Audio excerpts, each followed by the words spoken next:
अब हम क्या करेंगे, अब हम सदोष अवरोध और सदोष परिरोध के विषय में अध्ययन करेंगे। किस चीज़ के विषय में हम देखेंगे? सदोष अवरोध और सदोष परिरोध। जिस हेडिंग की हम बात कर रहे हैं उसमें पहली हेडिंग है सदोष अवरोध, सदोष अवरोध और सदोष परिरोध, सदोष परिरोध। इन दो धाराओं के, इन चीज़ों के विषय में, इनसे संबंधित जो धाराएं हैं उनके बारे में अध्ययन करेंगे। तो धारा शुरू होती है धारा 126। पहली धारा कौन सी है? धारा 126। धारा 126 किससे संबंधित है? सदोष अवरोध से संबंधित है। सदोष अवरोध, धारा 126 सदोष अवरोध से संबंधित है। इसमें क्या है? इसमें इस धारा के दो हिस्से हैं। पहली उपधारा क्या कहती है? उपधारा 1। उपधारा 1 कहती है जो कोई किसी व्यक्ति को स्वेच्छा ऐसे बाधा डालता है कि उस व्यक्ति को उस दिशा में जिसमें उस व्यक्ति को जाने का अधिकार है जाने से निवारित कर दे, वह उस व्यक्ति का सदोष अवरोध करता है। ये कहा अवरोध, सदोष अवरोध, उस व्यक्ति का सदोष अवरोध कहा जाता है। अब इसमें क्या है, इसे और पढ़ लीजिए। इसका पहला अपवाद है, अपवाद है भूमि के या जल के प्राइवेट मार्ग में बाधा डालना, जिसके संबंध में किसी व्यक्ति को सद्भावपूर्वक विश्वास है कि वहां बाधा डालने का उसे विधिपूर्ण अधिकार है। इस धारा के अर्थ के अंतर्गत अपराध नहीं है। इसमें एक दृष्टांत भी दिया गया है, कहा एक मार्ग में जिससे होकर जाने का या का अधिकार है, सद्भावपूर्वक ये विश्वास न रखते हुए कि उसको मार्ग रोकने का अधिकार प्राप्त है, बाधा डालता है या जाने से तद द्वारा रोक दिया जाता है, का या का सदोष अवरोध करता है, सदोष अवरोध करता है। अब इसकी उपधारा 2 कहती है जो कोई किसी व्यक्ति का सदोष अवरोध करेगा वह सादा कारावास से जिसकी अवधि 1 मास तक की हो सकेगी या जुर्माने से जो 5,000 रुपये तक का हो सकेगा या दोनों से दंडित किया जाएगा। सबसे पहली बात, उपधारा 1 में सदोष अवरोध को परिभाषित किया गया है। सदोष अवरोध जो कोई किसी व्यक्ति को स्वेच्छा ऐसे बाधा डालता है कि उस व्यक्ति को उस दिशा में जिसमें उस व्यक्ति को जाने का अधिकार है। अगर मान लीजिए ये व्यक्ति ए है, कौन है ये व्यक्ति? ए। इसे इस दिशा में जाने का अधिकार है, जाने का अधिकार है। अगर मान लीजिए ये व्यक्ति ए है और व्यक्ति ए को इस दिशा में यानी पूर्व दिशा में जाने का अधिकार है। कौन सी दिशा है? पूर्व दिशा में जाने का अधिकार है, जाने का अधिकार है। तो ए को पूर्व में न जाने दिया जाए या इधर जाने से पूर्व दिशा में जाने का अधिकार है। अब दूसरी बात है, ए को पूर्व दिशा में जाने से, पूर्व दिशा में जाने से निवारित करने के लिए, पूर्व दिशा में जाने से निवारित करने के लिए, निवारित करने के लिए ये क्या है?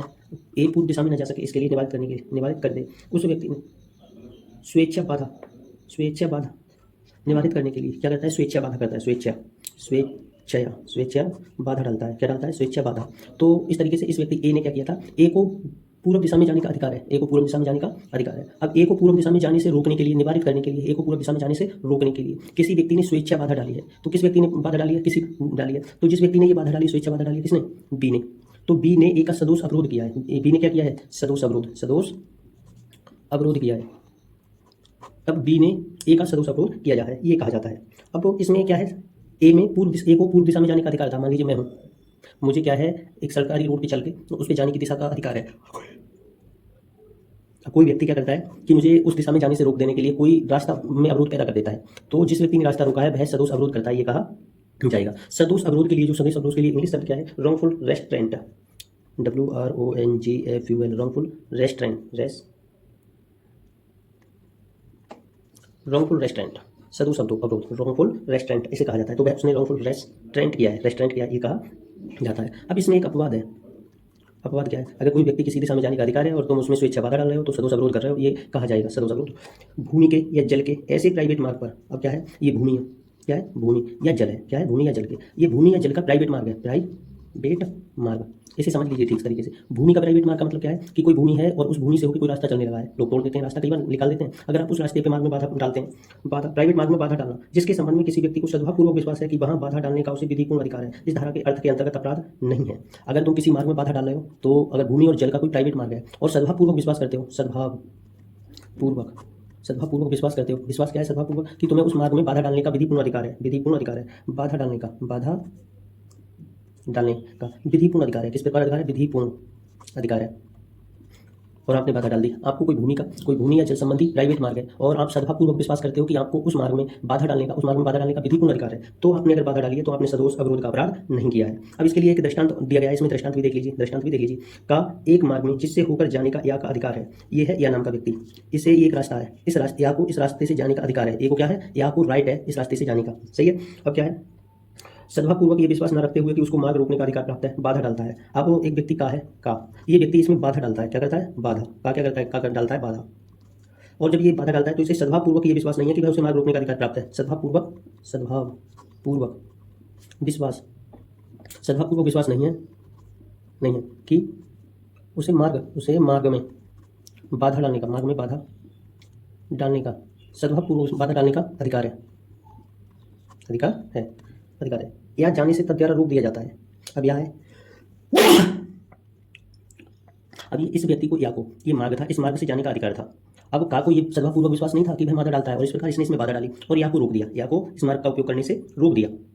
का या का सदोष अवरोध करता है। अब का ने क्या किया, यहाँ पर इस मार्ग में बाधा डाल दी, जबकि तुम्हें सद्भावपूर्वक विश्वास नहीं था कि उसे मार्ग को बाधा डालने का राइट है तुम्हें। उसके बाद तो यहाँ पर का ने सदोष अवरोध किया है। क्या किया इसने? सदोष अवरोध, सदोष अवरोध किया है। अब आप समझ पा रहे होंगे सदोष अवरोध के लिए। दोबारा पढ़ लीजिए एक बार। हम बात कर रहे हैं सदोष अवरोध और सदोष प्रयोग।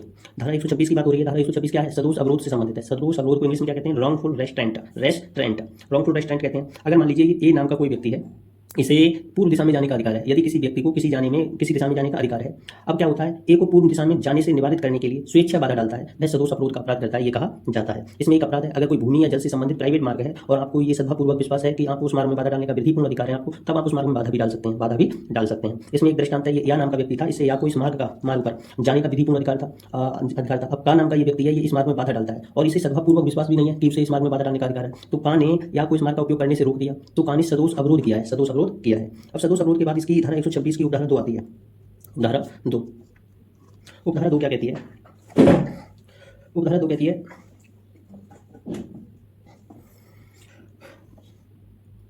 जो कोई किसी व्यक्ति का सदोष अवरोध करेगा वह सादा कारावास से, इस व्यक्ति में सदोष अवरोध के लिए जो कारावास होगा वो सिंपल इंप्रिजनमेंट होगा, सादा कारावास होगा, सिंपल इंप्रिजन, जिसकी अवधि 1 मास तक की हो सकेगी। अवधि कितनी होगी? 1 मास तक की। सिंपल कारावास होगा 1 मंथ तक की अवधि के लिए, कितने दिन तक की? 1 महीने तक की हो सकेगी। या जुर्माने से फाइन भी देना होगा, या जुर्माना देना पड़ेगा, जो 5000 रुपये तक का हो सकेगा। कितना हो सकेगा? 5K, 5000 रुपये तक का जुर्माना हो सकेगा। या दोनों से दंडित किया जाएगा, या बहुत से दंडित किया जाएगा। अब मान लीजिए कि इस मामले की सुनवाई कौन करेगा? इस मामले की सदोष अवरोध अगर कोई व्यक्ति करता है तो उस केस की सुनवाई कौन करेगा? कौन सी धारा है ये धारा है 126।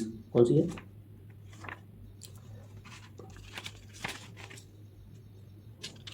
126 का दूसरा खंड, ये नॉन 126 सदोष अवरोध। सदोष अवरोध करेंगे तो ये संज्ञेय मामला है। कैसा मामला है? संज्ञेय, जमानती है और कोई मजिस्ट्रेट। ये सदोष अवरोध का मामला कैसा होता है, जिसके बारे में आप ये समझ लीजिए, एक संज्ञेय मामला है। कैसा मामला है? संज्ञेय मामला दिखाया गया है, संज्ञेय मामला। उसके बाद इसे है जमानती भी है,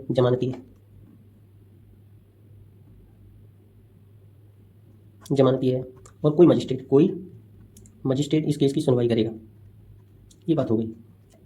अगर हम इस चीज़ को दोबारा देख लें कि सदोष अवरोध क्या है। अगर किसी व्यक्ति को किसी दिशा में जाने का अधिकार है और जो कोई व्यक्ति किसी व्यक्ति को स्वेच्छा ऐसे बाधा डालता है कि उस व्यक्ति को उस दिशा में जिसमें उस व्यक्ति को जाने का अधिकार है, ऐसे बाधा डालता है जैसे उस व्यक्ति को उस दिशा में जाने का अधिकार है, तो आप उसमें स्वेच्छा बाधा डाल रहे हो। कैसे डाल रहे हो? स्वेच्छा बाधा डाल रहे हो, तो आप सदोष अवरोध का अपराध कर रहे हो। पूर्ण विश्वास है कि आपको उसमें डालने का अधिकार है, तो आपने अपराध नहीं किया है। अब या नाम का एक व्यक्ति है, उसे इस रोड का उपयोग करने का अधिकार है। अब का उसमें बाधा डालता है तो का ने सदोष अपराध किया है। अब सदोष अवरोध जो व्यक्ति करेगा उसे दोनों में से किसी भांति के कारावास से जिसकी सजा 1 महीना तक की हो सकेगी, या जुर्माने से जो 5000 रुपये तक का हो सकेगा, या दोनों से दंडित किया जा सकता है। और इसकी सुनवाई कौन कर सकेगा? कोई मजिस्ट्रेट कर सकता है इसकी सुनवाई। ये संज्ञेय मामला है और जमानत ये भी है, इसमें जमानत तो मिल जाएगी लेकिन संज्ञेय मामला है। उसके बाद आगे बढ़ते हैं। जिस चीज़ की बात आती है वो है धारा 127। धारा 127, धारा 127 में क्या है? सदोष परिरोध, सदोष परिरोध है। सदोष परिरोध में क्या है? Wrongful confinement, wrongful RONG, wrongful confinement. Wrongful confinement है ये कन्फाइनमेंट। रॉन्गफुल कन्फाइनमेंट क्या है? जो कोई किसी व्यक्ति का इस प्रकार सदोष अवरोध करता है कि उस व्यक्ति को निश्चित परिसीमा से परे जाने से निवारित कर दे। जो कोई किसी व्यक्ति का इस प्रकार सदोष अवरोध करता है कि उस व्यक्ति को, जो कोई किसी व्यक्ति का इस प्रकार सदोष अवरोध करता है, सदोष अवरोध करता है कि उस व्यक्ति को निश्चित परिसीमा से परे जाने से निवारित कर दे, उस व्यक्ति का सदोष परिरोध कहा जाता है। अब मान लीजिए ये एक व्यक्ति ए है। कौन है ये? ए। और दूसरा व्यक्ति है बी। अब बी व्यक्ति क्या करता है? बी इस व्यक्ति का सदोष अवरोध करता है। क्या करता है? सदोष अवरोध, सदोष अवरोध, सदोष अवरोध। बी कर रहा है सदोष अवरोध, किसका कर रहा है? ए का। और कैसे कर रहा है? कि इस व्यक्ति को इस निश्चित सीमा से बाहर जाने से रोक दे, बाहर जाने से रोक दे, तो ये व्यक्ति सदोष परिरोध करता है, ऐसा कहा जाता है। जो कोई किसी व्यक्ति का इस प्रकार सदोष अवरोध क्या कर रहा है? सदोष अवरोध करता है कि उस व्यक्ति को निश्चित परिसीमा से परे जाने से निवारित कर दे, उस व्यक्ति का सदोष परिरोध कहा जाता है। तो बी ने क्या किया है? बी ने ए का सदोष परिरोध किया है, सदोष परिरोध किया है। निश्चित परिसीमा, ये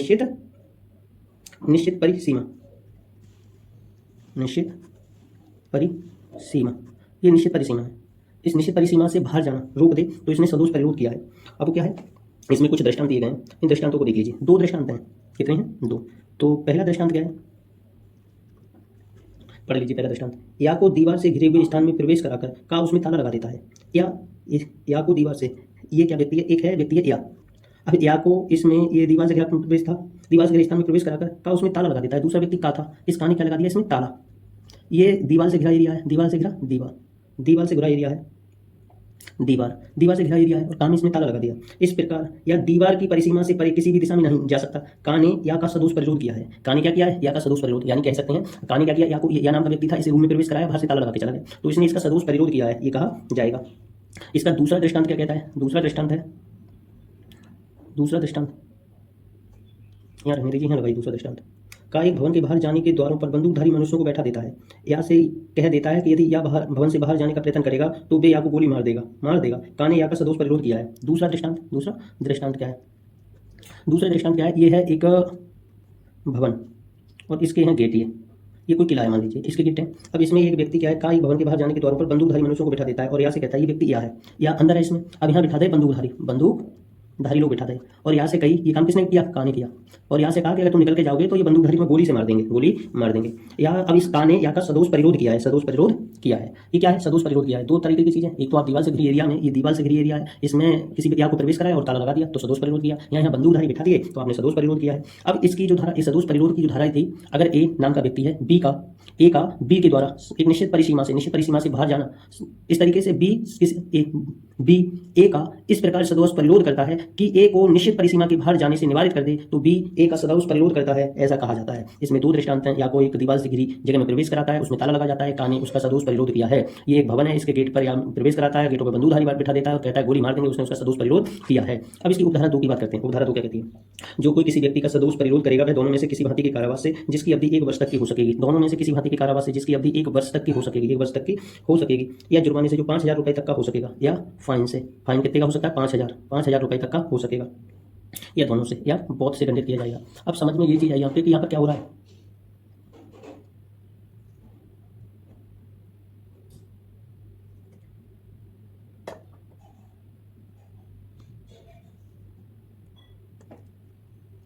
अब इस तरीके से पहला, दोनों में से अगर कोई व्यक्ति सदोष परिरोध करता है तो सदोष परिरोध के लिए जो सजा है वो क्या है? सदोष परिरोध के लिए जो सजा है 1 साल तक की सजा है। जुर्माना कितना है? जुर्माना भैया 5000 रुपए तक का है। कितने का है? 5000 रुपए तक का, या दोनों से दंडित किया जाएगा। उसके बाद उपधारा 3 आती है, उपधारा 3। अब इसमें ये देख लीजिए, पहले उपधारा 2 के अधीन जो मुकदमा चलाया जाएगा, 2 से किया जाएगा, तो कौन व्यक्ति करेगा? 127 की उपधारा 2 में है, ये संज्ञेय मामला है, जमानतीय है और कोई मजिस्ट्रेट है। संज्ञेय मामला है, जमानतीय है और कोई मजिस्ट्रेट। इस केस की अगर बात करें, ये कॉग्निजेबल ऑफेंस है, उसके बाद बेलेबल ऑफेंस है, उसके बाद एनी मजिस्ट्रेट, कोई मजिस्ट्रेट भी इसकी सुनवाई कर सकता है। कौन कर सकता है? ये कॉग्निजेबल ऑफेंस है, बेलेबल है और कोई मजिस्ट्रेट इसकी सुनवाई कर सकता है। अब आती है उपधारा 3, जो कोई किसी व्यक्ति का सदोष परिरोध 3 या अधिक दिनों के लिए करेगा। अगर कोई व्यक्ति ये सदोष परिरोध है उसका 3 या अधिक दिनों के लिए, अब यहाँ पे क्या है? सदोष परिरोध किया गया 3 या अधिक दिनों के लिए। सदोष परिरोध, जो सदोष परिरोध है वो 3 दिन के लिए किया गया, या अधिक के लिए 3 दिन या अधिक दिन के लिए, अधिक दिन के लिए किया गया, अधिक दिन के लिए किया गया। जो कोई सदोष परिरोध है 3 या अधिक दिनों के लिए करेगा वह दोनों में से किसी भांति के कारावास से, तो ये क्या है? दोनों में से किसी भांति के कारावास से जिसकी अवधि 3 वर्ष तक की हो सकेगी। कितनी हो सकेगी? 3 साल तक की सजा, 3 वर्ष तक की हो सकेगी, या जुर्माने से जो 10,000 रुपए तक का हो सकेगा, या जुर्माने से फाइन, ये कितना हो सकेगा? 10 के तक का हो सकेगा, 10,000 रुपए तक का हो सकेगा, 10,000 रुपए तक, या दोनों से दंडित किया जाएगा, या बहुत से दंडित किया जाएगा, दोनों से दंडित किया जाएगा। अब इस धारा के अधीन की अगर हम सुनवाई करें तो ये संज्ञेय मामला है, उसके बाद जमानती है और कोई मजिस्ट्रेट। ये जो ऊपर जो बातें की गई हैं कि ये भी ऑफेंस कितना है? कॉग्निजेबल है, बेलेबल है और एनी मजिस्ट्रेट, कोई भी मजिस्ट्रेट इसकी सुनवाई कर सकता है, कोई भी मजिस्ट्रेट इसकी सुनवाई कर सकता है। अगर किसी व्यक्ति का आपने सदोष परिरोध किया है तो उस मामले की सुनवाई कोई भी मजिस्ट्रेट कर सकता है। उसके बाद आती है उपधारा 4। उपधारा 4 क्या है? जो कोई किसी व्यक्ति का सदोष परिरोध 10 या अधिक दिनों के लिए करेगा, 10 दिन या अधिक दिन, 10 दिन या अधिक दिन के लिए करेगा, वह दोनों में से किसी भांति के कारावास से, दोनों में से किसी भांति के कारावास से जिसकी अवधि 5 वर्ष तक की हो सकेगी, जिसकी अवधि 5 वर्ष तक की हो सकेगी, 5 वर्ष तक की हो सकेगी, दंडित किया जाएगा और जुर्माना और दंडित किया जाएगा प्लस फाइन, जुर्माने से जो 10,000 रुपए का फाइन, 10 के 10,000 रुपए तक का हो सकेगा, जुर्माने से जो 10,000 रुपए से अन्यून हो सकेगा 10, और दंडित किया जाएगा और जुर्माने से जो 10,000 रुपए से अन्यून हो सकेगा, 10,000 रुपए से अन्यून, कम नहीं होगा। जुर्माना कितना लगेगा? के लिए दायी होगा, इसमें और देख लेते हैं अगर उदाहरण और इसमें उदाहरण और हैं, कई उदाहरण हैं। इसका मतलब है कि इस व्यक्ति के लिए जो जुर्माना लगाया जा रहा है वो किसी भी कीमत पे 10,000 से कम नहीं होगा अगर 10 दिन तक आपने रखा। आगे बढ़ते हैं, अब हम उपधारा 5 की बात करेंगे। किसकी बात करेंगे? उपधारा 5 की। जब हम उपधारा 5 की बात कर रहे हैं जो कोई ये जानते हुए कि किसी व्यक्ति का सदोष परिरोध में रखेगा, जो कोई ये जानते हुए किसी व्यक्ति को सदोष परिरोध में रखेगा कि उस व्यक्ति को छोड़ने के लिए रिट सम्यक रूप से निकल चुकी है, वह किसी अवधि के उस कारावास से जिससे कि वह इस अध्याय के की किसी अन्य धारा के अधीन दंडनीय हो के अतिरिक्त दोनों में से किसी भी भांति के कारावास से जिसकी अवधि 2 वर्ष तक की हो सकेगी से दंडित किया जाएगा और जुर्माने के लिए विदाई होगा। अब इसमें उपधारा 2 कह रही है, अगर मान लीजिए किसी व्यक्ति के क्या है सम्यक रूप से छोड़ने के लिए रिट सम्यक रूप से निकल चुकी है, अगर किसी व्यक्ति के लिए क्या है आपने क्या किया कि रिट निकाल दी, रिट निकल चुकी है, रिट निकल चुकी है सम्यक रूप से कि इसे छोड़ दो, इसे छोड़ दो। ये रिट सम्यक रूप से निकल जाने के बाद भी किसी व्यक्ति को आप सदोष परिरोध में रखते हैं। मान लीजिए कोई व्यक्ति है, मुझे ये पता चल गया कि रिट सम्यक रूप से निकल चुकी है, उसके बाद भी रिट निकल चुकी है कि इसे छोड़ दो, उसके बाद भी मैं इसे सदोष परिरोध में रखता हूँ, सदोष परिरोध में रखता हूँ। अगर मैं इसे सदोष परिरोध में रखता हूँ तब क्या होगा, तो निकल चुकी है तो है इस धारा के अधीन, तो जो दंड होगा वो क्या होगा, पहले ही जो दंड बताया जा चुका है वही होगा। कैसा कि जो कोई सदोष परिरोध करेगा उसे 1 साल तक की सजा होगी, या 3 दिन तक की रखेगा तो उसे 3 साल तक की सजा होगी, अगर कोई 10 दिन तक रखेगा तो उसे 5 साल तक की सजा होगी, और जुर्माना जो भी होगा उनके अतिरिक्त ये जो पूर्व निर्धारित दंडों के अतिरिक्त, इसमें अतिरिक्त क्या होगा, प्लस अतिरिक्त 2 वर्ष दोनों में से किसी भांति का कारावास जो 2 वर्ष तक का हो सकेगा, किसी भांति जिसकी अवधि 2 वर्ष तक की हो सकेगी, 2 वर्ष तक की हो सकेगी, अतिरिक्त दिया जाएगा ये दंड। पहले जो दंड निर्धारित है वो, और उसके बाद ये 2 वर्ष का अतिरिक्त दंड दिया जाएगा और प्लस जुर्माना भी लगाया जाएगा, फाइन भी देना होगा इस व्यक्ति को, फाइन भी देना होगा इस व्यक्ति को। क्या हम इस चीज़ को देख सकते हैं दोबारा कि क्या क्या दंड है उस व्यक्ति को दिए जा सकते हैं? या देख लो, सबसे पहले जो दंड बताया था वो बताया था 1 साल तक का कारावास और 5,000 रुपये का जुर्माना। उसके बाद बताया था 3 दिन सदोष परिरोध में रखता है, 3 दिन या अधिक, तो उस व्यक्ति के लिए जो कारावास होगा वो 3 साल होगा, जुर्माना 10,000 रुपये तक का हो जाएगा। और इसे लिख देते हैं, इन चीज़ों को लिख देते हैं। पहला क्या था, उपधारा 2 में क्या थी, सब सेक्शन 2 में थी, वह दोनों में से किसी भांति का कारावास था जो 1 साल तक का था, और जुर्माना फाइन कितना था एक व्यक्ति को सदोष परिरोध के लिए 5,000 रुपये का, 5K का जुर्माना था, या बोथ दोनों से दंडित किया जाएगा। उपधारा 3 कहती है 3 या अधिक दिन के लिए अगर किसी व्यक्ति को 3 डे से अधिक दिन के लिए आपने सदोष परिरोध में रखा तो आप दोनों में से किसी भांति के कारावास से जिसकी अवधि 3 साल तक की हो सकेगी, या फाइन जो 10,000 रुपये तक हो सकेगा, 10K तक हो सकेगा, या बोथ दोनों से दंडित किया जाएगा। उसके बाद आती है चौथा, अगर 10 दिन तो 5 साल तक की सजा, फाइन 10K से कम नहीं होगा। चौथा था 10 डे या 10 डे से अधिक दिन के लिए अगर आप किसी व्यक्ति को परिरोध में रखते हैं तो दोनों में से किसी भांति का कारावास जो 5 साल से तो तक का हो सकेगा, फाइन जो होगा वो 10K से कम नहीं होगा, दंडित किया जाएगा, 5K से कम नहीं होगा और किया जाएगा। अब आ गई धारा 5। धारा 5 में क्या है, अगर समय रूप से रिट निकल चुकी है और मुझे ये पता है रिट निकल चुकी है, उसके बाद भी मैं किसी व्यक्ति को सदोष परिरोध में रखूंगा तो ये तो सजाएं हो सकेंगी। अगर 3 दिन तक रखा था तो अगर मैं सदोष परिरोध किया तो 1 साल तक की सजा होगी। उसके बाद अगर मैंने 3 दिन तक सदोष परिरोध में रखा तो 3 साल तक की सजा हो सकेगी, 10 दिन तक की सजा हो सकेगी, 5 साल तक की सजा हो सकेगी, 10,000 रुपये तक का जुर्माना लगाया जा सकेगा, 10,000 से कम का नहीं होगा। और उसके बाद इन सजाओं के बाद 2 साल तक की अतिरिक्त सजा दी जा सकती है, 10 अतिरिक्त सजा दी जा सकती है। अब क्या है, उपधारा 5 के बाद उपधारा 6 आती है। उपधारा 6 क्या कहती है, जो कोई किसी व्यक्ति का सदोष परिरोध इस प्रकार करेगा जिससे ये आशय प्रतीत होता हो कि ऐसे परिरोध व्यक्ति से हिस्सबद्ध किसी व्यक्ति को या किसी लोक सेवक को ऐसे व्यक्ति के परिरोध की जानकारी ना होने पाए, या तस्मिन पूर्व बने किसी ऐसे व्यक्ति या लोक सेवक को ऐसे परिरोध के स्थान की जानकारी ना होने पाए या उसका पता न चला पाए, वह उस दंड के अतिरिक्त जिसके लिए वह ऐसे परिरोध के लिए दंडनीय हो, दोनों में से किसी भांति के कारावास से जिसकी अवधि 3 वर्ष तक की हो सकेगी दंडित किया जाएगा, जुर्माने के लिए विदाई होगा। इसका क्या मतलब है, अगर कोई व्यक्ति है रखता है ऐसे परिरोध में रख रहा है कि पता ना चले, यानी छिपा के पता ना चले। अगर आपने मान लीजिए मैं हूँ, कौन होंगे, मैंने, ये एक व्यक्ति ए है, मान लीजिए ये मैं हूँ, मैंने ए को परिरोध में रखा है, किसमें रखा है, परिरोध, और ए को ऐसे परिरोध में रखा है मैंने कि इसके परिरोध की पता ना चले, किसी को परिरोध की पता ना चले, किसे, लोक सेवक को या ए के परिवार वालों को, इन लोगों को पता ना चले, तो मेरे लिए जो सजाएं निर्धारित हैं ये तो होंगी, उसके प्लस जो दंड होगा वो 2, 3 और जो 4 है इनके साथ साथ प्लस अतिरिक्त दोनों में से किसी भांति का कारावास जो 3 साल तक का हो सकेगा, प्लस फाइन भी देना होगा, उसके बाद आती है उपधारा 7। जो कोई किसी व्यक्ति का सदोष परिरोध इस प्रयोजन से करेगा कि उस परिरोध व्यक्ति से या उससे हितबद्ध किसी व्यक्ति से कोई संपत्ति या मूल्यवान प्रतिभूति उत्थापित की जाए, या उस परिरोध व्यक्ति को या उसके हितबद्ध किसी व्यक्ति को कोई ऐसी अवैध बात करने के लिए या कोई ऐसी जानकारी देने के लिए जिससे अपराध का किया जाना शुक्र हो जाए, मजबूर किया जाए, वह दोनों में से किसी भांति के कारावास से जिसकी अवधि 3 वर्ष तक की हो सकेगी दंडित किया जाएगा। मजबूर किया जाए, दोनों में से किसी भांति के कारावास से जिसकी अवधि 3 वर्ष तक की हो सकेगी दंडित किया जाएगा और जुर्माने के लिए विदाई होगा। अब क्या है, धारा 5 के जो अब तक इसकी धाराएं कहाँ पर है, 127 की 4 तक हम देख चुके थे। 5 का क्या है, संज्ञेय है 10 या अधिक दिन, तो ये 10 या अधिक दिन की जैसी बात आएगी तो ये ऑफेंस तो कॉग्निजेबल ऑफेंस है। उसके बाद अजमानती है, नॉन बेलेबल, इस व्यक्ति में कोई जमानत नहीं मिलेगी। और कौन करेगी इसको सुनवाई, इसकी सुनवाई करेगा जुडिशरी मजिस्ट्रेट फर्स्ट क्लास इसकी सुनवाई करेगा। यानी ये संज्ञेय मामले तो सभी हैं, इस धारा में भी ये संज्ञेय कॉग्निजेबल ऑफेंस है, बेलेबल है और एनी मजिस्ट्रेट इसकी सुनवाई करेगा। ये बात थी, यहाँ पर भी ये कॉग्निजेबल ऑफेंस है, बेलेबल है और एनी मजिस्ट्रेट इसकी सुनवाई कर सकता है। लेकिन यहाँ जैसे ये 10 दिन तक की आई तो इसके लिए ये कॉग्निजेबल है, नॉन बेलेबल हो जाता है और उसके बाद जुडिशरी मजिस्ट्रेट फर्स्ट क्लास इसकी सुनवाई करेगा। उसके बाद आती है धारा 6 में किसी को पता ना चले तो 3 साल का अतिरिक्त कारावास है। धारा 5 में क्या है, धारा 5 में ये संज्ञेय है, कॉग्निजेबल ऑफेंस है, कॉग्निजेबल ऑफेंस है, बेलेबल है, जमानती है, बेलेबल है, जमानती है, और प्रथम वर्ग judiciary magistrate first class, judiciary magistrate first class के द्वारा इसकी सुनवाई की जाएगी। उसके बाद धारा आती है 6, धारा 6 आती है, ये उपधारा 6, ये कॉग्निजेबल ऑफेंस है, बेलेबल है, और उसके बाद है जुडिशरी मजिस्ट्रेट फर्स्ट क्लास के द्वारा इसका विचारण किया जाएगा। अब उपधारा 7 आती है, 7 में क्या है, कोई व्यक्ति इन कार्य के लिए सदोष परिरोध किसके लिए कर रहा है, कोई संपत्ति या मूल्यवान प्रतिभूति, कोई संपत्ति या मूल्यवान प्रतिभूति, मूल्यवान प्रतिभूति उद्यापित करने के लिए कोई संपत्ति या मूल्यवान प्रतिभूति उद्यापित की जाए, इसके लिए परिरोध में किया जाता है किसी व्यक्ति को, या मूल्यवान उद्यापित की जाए, या उस परिरोध व्यक्ति को या उस हितवत किसी व्यक्ति को ऐसी अवैध बात करने के लिए, या कोई ऐसी जानकारी अवैध बात करने के लिए, उद्यापित करने के लिए, या अवैध बात करने के लिए, या कोई जानकारी देने के लिए, ऐसी जानकारी देने के लिए जिससे अपराध का किया जाना सुकर हो जाए, जानकारी देने के लिए,